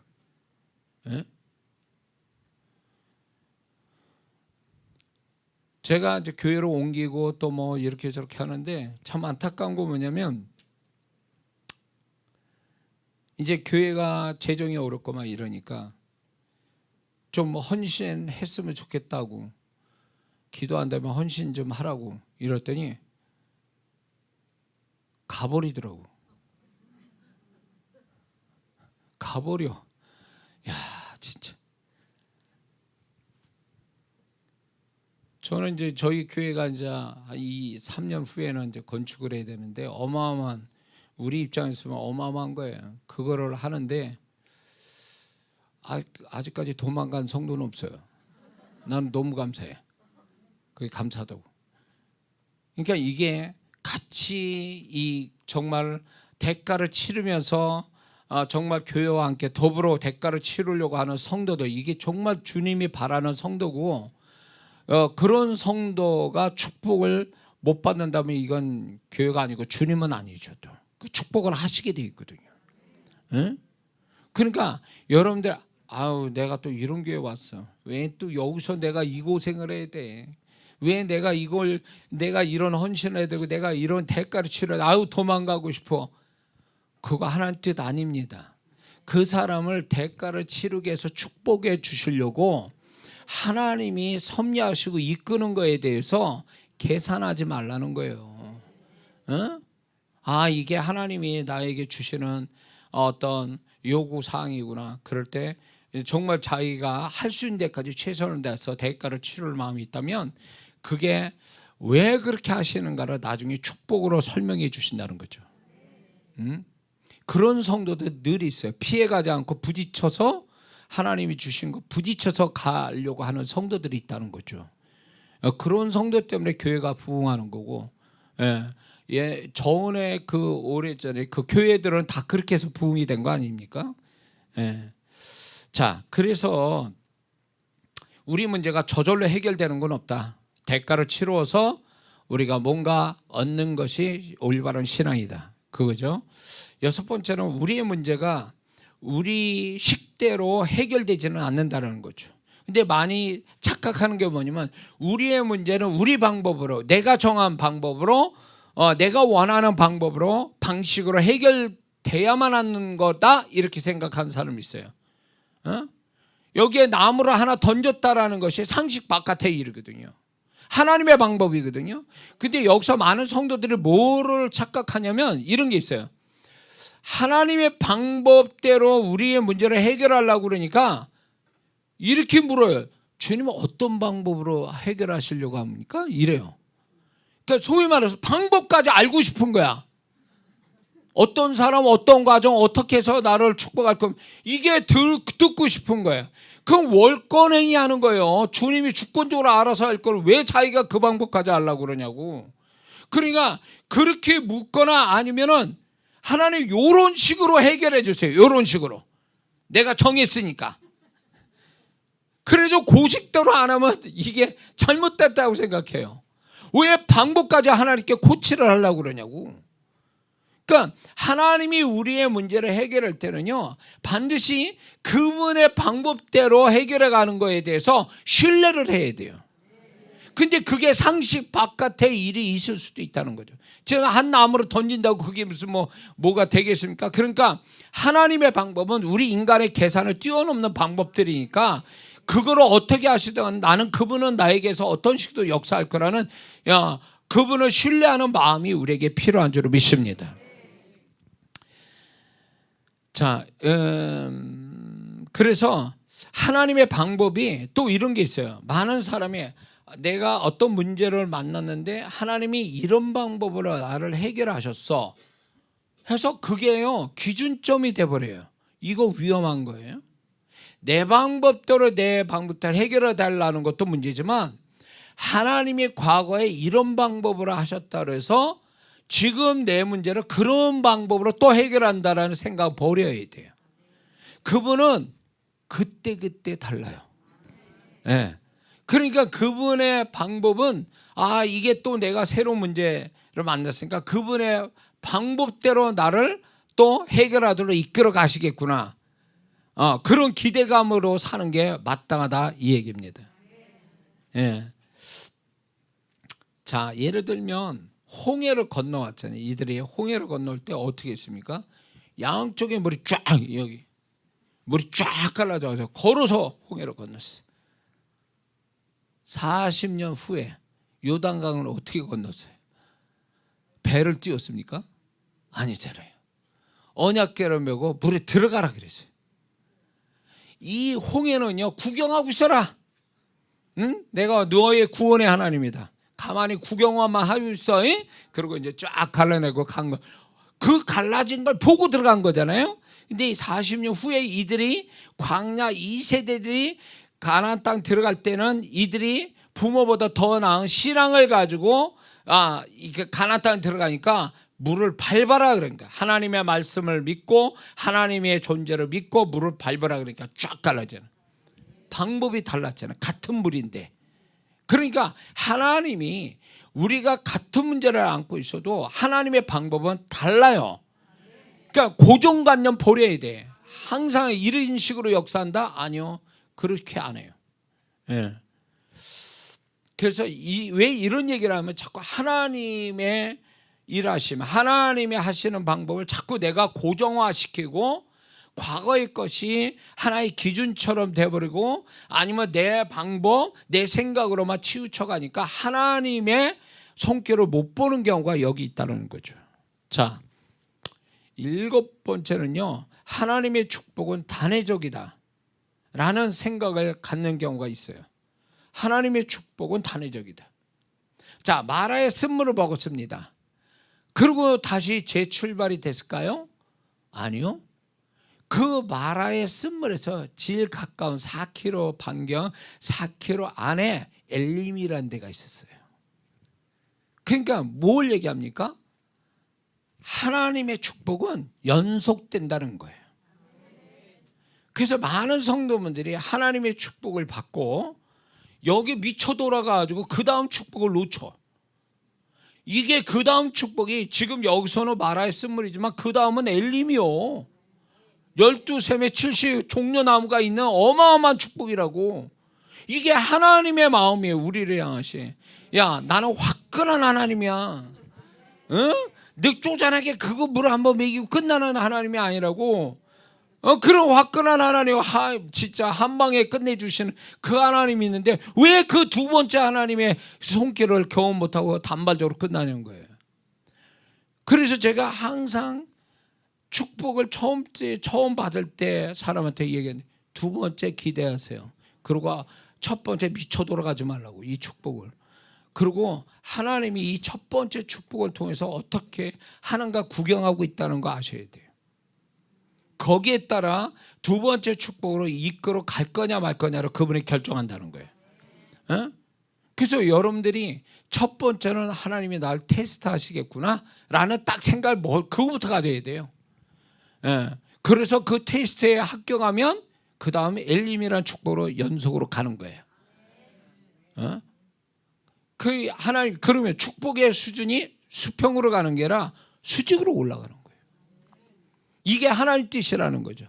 제가 사역을 이렇게 하더라도 여러분 보셨겠지만 한 가지 사역으로 끝내시지 않아요.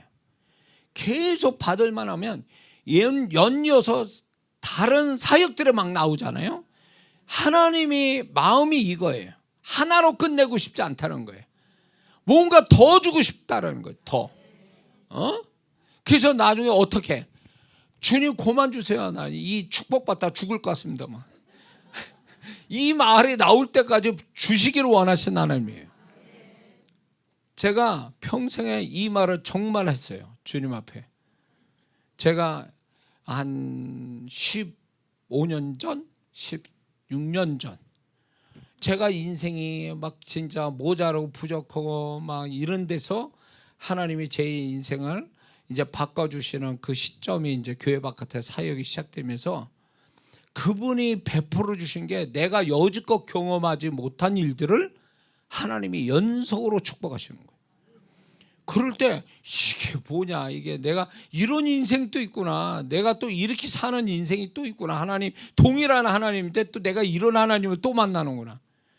그래서 정말 제가 이건 주님 앞에서 고백한 거니까 뭐 이건 거짓말이 없어요. 주님, 더 안 주셔도 저는 지금으로도 만족하고 감사합니다. 이 고백을 정말 했어요.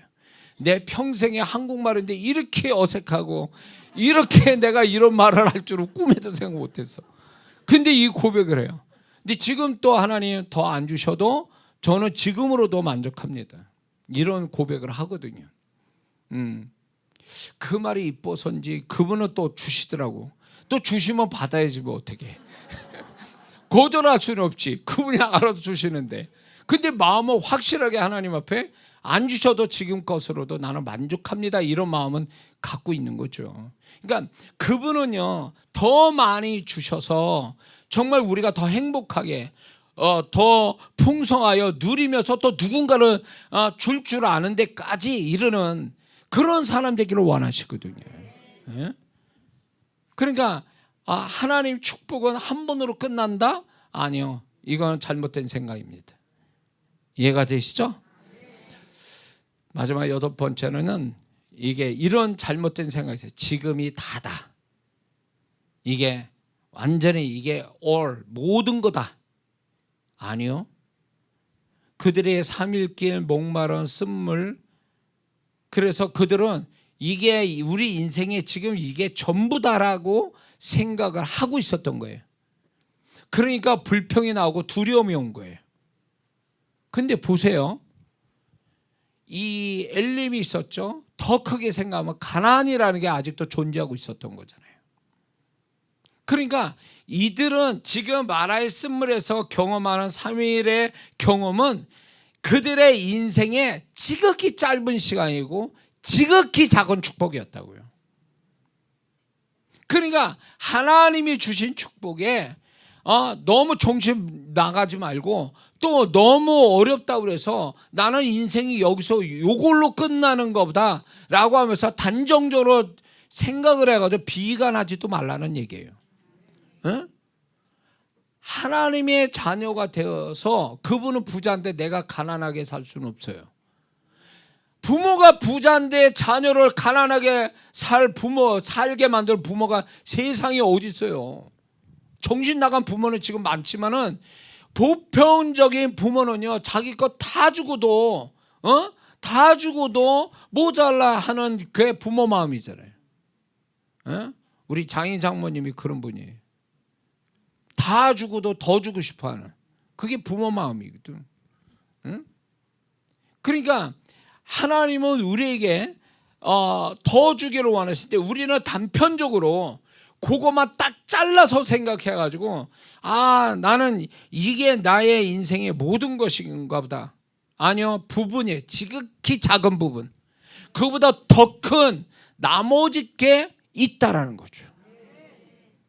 근데 이들은 그걸 믿지 않았던 게 문제예요. 가나안을 믿지 않았다고. 그래서 저는 이거를 또 우리 자신의 존재에 대해서 좀 이렇게 그 방향으로 생각한다면 나라는 인간은 왜 이 모양이지? 그러면서 자기의 어려운 현실과 자기라는 존재를 이꼴시켜서 나는 정말 저도 간증했지만 나는 안 되는 사람인가 보다. 나는 정말 문제가 많은 사람이에요. 나는 이렇게 살다가 죽을 사람 같구나. 이렇게 생각을 해요. 근데 하나님은 야, 너 그거 착각하는 거야.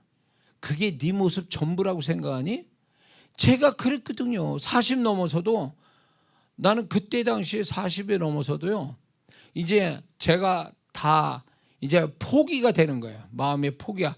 긍정적 측면에서 자기 부인이 되는 과정이었지만 어떤 다른 측면을 보면 내가 이제 모든 게 포기가 되면서 나라는 존재는 아무것도 아니구나. 그래서 제가 어떻게 살았냐면 동네 아저씨처럼 살았어요. 그 동네에서. 목사도 아니요. 동네 아저씨요. 그냥 아무렇게나 하고 다녀서 막 동네를.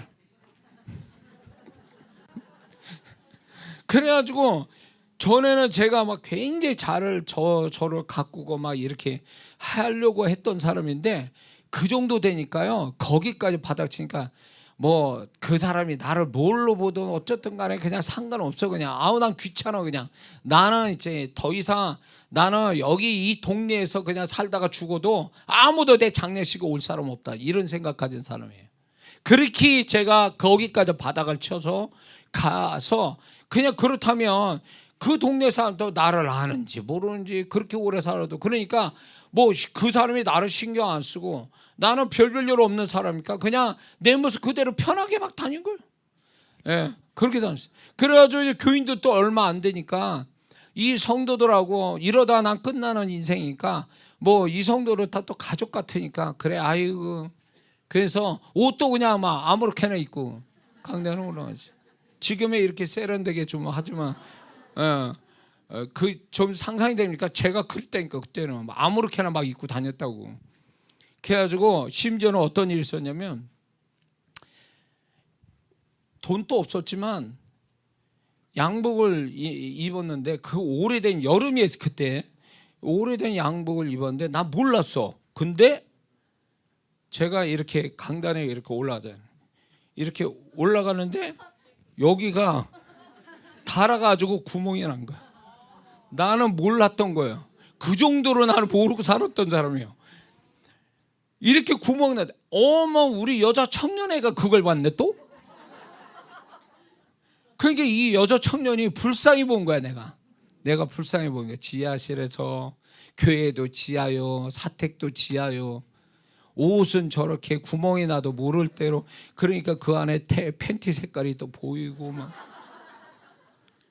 그러더니 지금도 있잖아요. 그 친구한테 고맙게도 지금 또 생각하지만 이 친구가 직장 다니는데 그때 50만 원인가 절 주더라고요.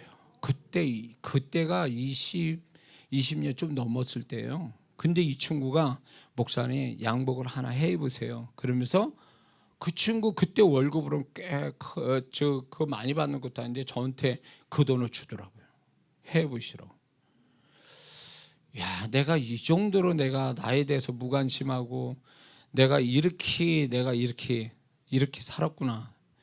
그런 거에 대해서 저는 그런 사람이다라고 그냥 스스로 생각하는 게 맞는 것 같아요. 왜냐하면 그때 당시에 처음에는 뭐 어렵고 힘들어도 기죽지 않고 자존심이 있어서 남한테 도와달라는 사람이 못하고 그래서 그걸 많이 포장하고 커버하고 살았다고요. 근데 나중에 지치더라고. 그렇게 포장하는 게 지치더라고.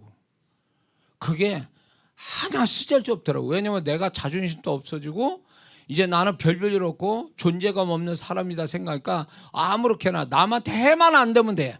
그리고 그런데 그게 해가 된 거지. 구멍이 나가지고. 그렇게 살았어요. 예?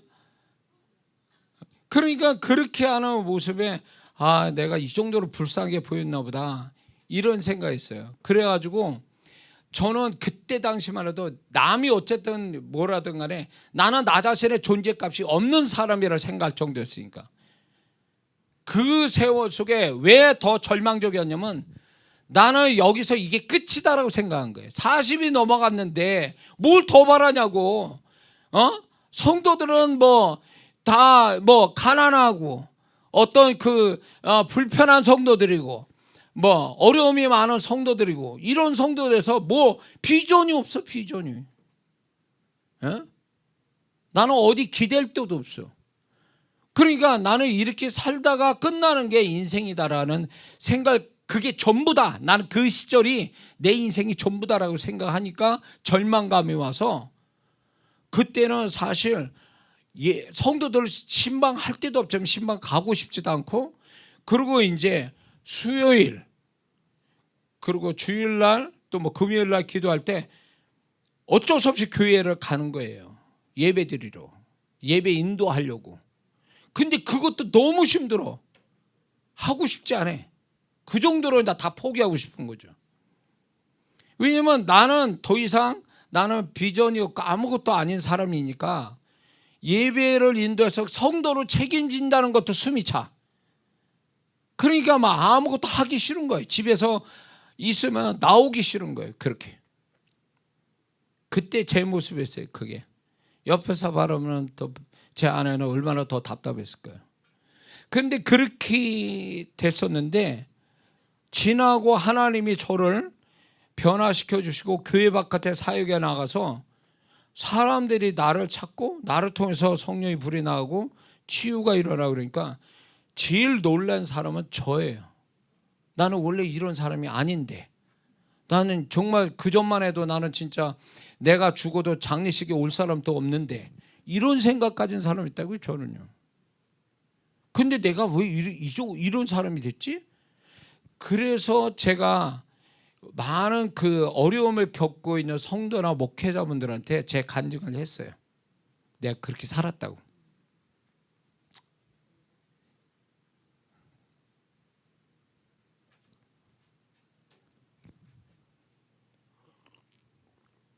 그러니까 저하고 처지가 비슷한 분들이 계셨는데 막 울더라고. 또 비슷하니까 상황이 비슷해.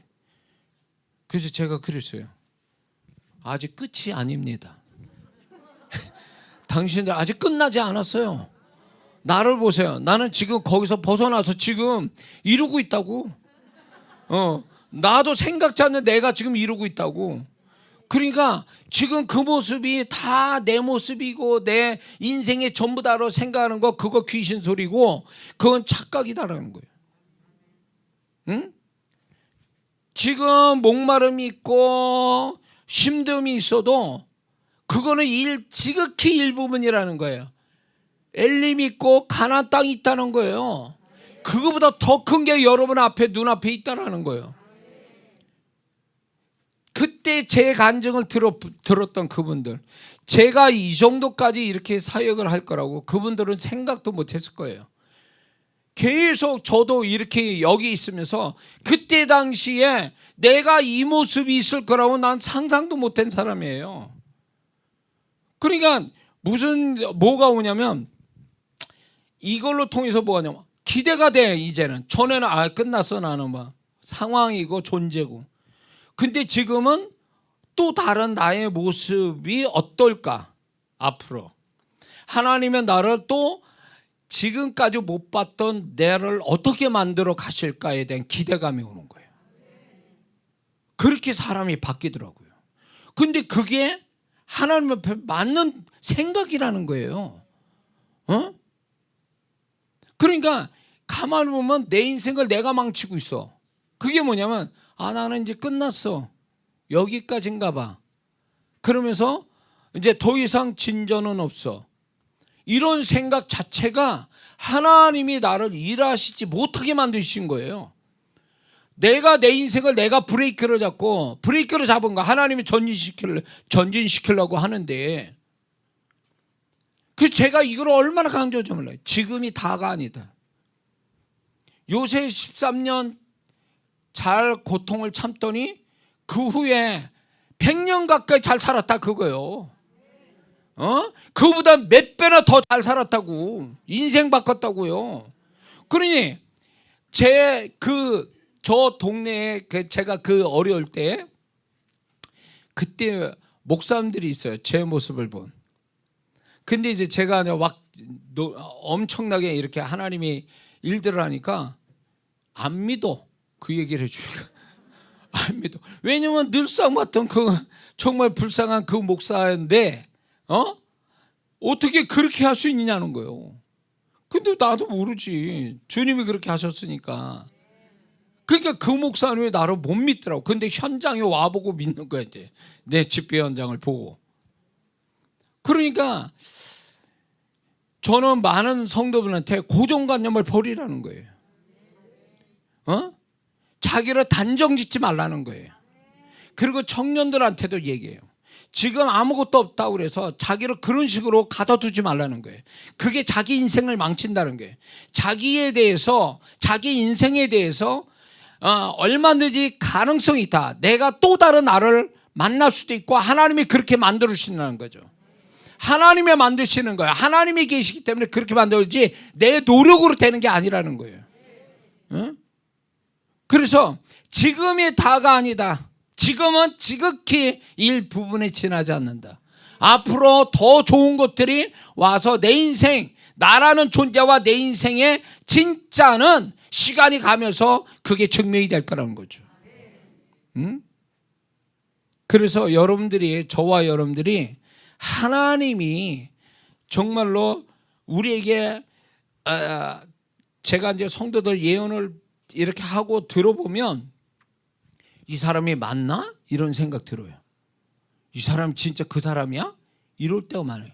그러니까 하나님은 나 이상으로 나를 생각하고 계시는 거예요. 에? 우스갯소리로 어느 그 남편이 돌아가셨어요. 미국의 이야기예요. 남편이 돌아가서 교회에서 장례식을 치르는데 거기는 다 그 사람과의 추억을 얘기하잖아요.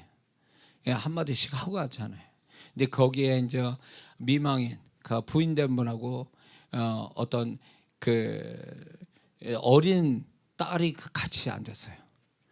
그러니까 사람들이 나와서 돌아가신 그분을 추억하면서 좋은 이야기를 하는 거예요. 그렇게 한참 얘기하고 있으니까 어린 딸이 엄마한테 이런 얘기해요. 엄마, 누구를 얘기하는 거야 지금? 너무 이렇게 자기 아빠를 너무 좋게 얘기하니까 평소에 알던 그 아빠의 모습이 아니거든. 그러니까 좋게 얘기하니까 딸이 착각을 일으킨 거야. 누구를 얘기하는지 모르는 거예요.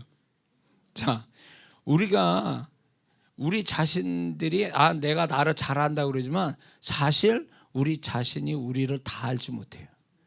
내가 생각해보세요. 저도 20년 전에 내 그 모습이 지금 내가 이 모습 될 거라 나도 몰랐는데 뭘.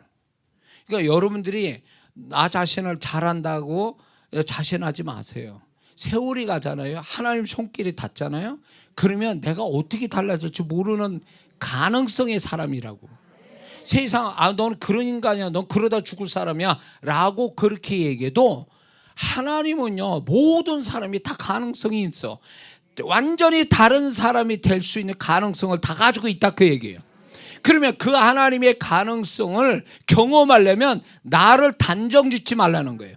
지금의 모습을 가지고 나를 난도질하지 말라는 거예요. 단정짓지 말고.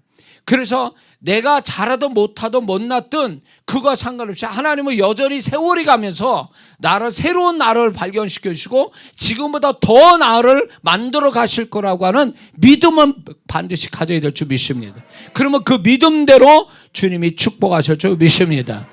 기도하겠습니다.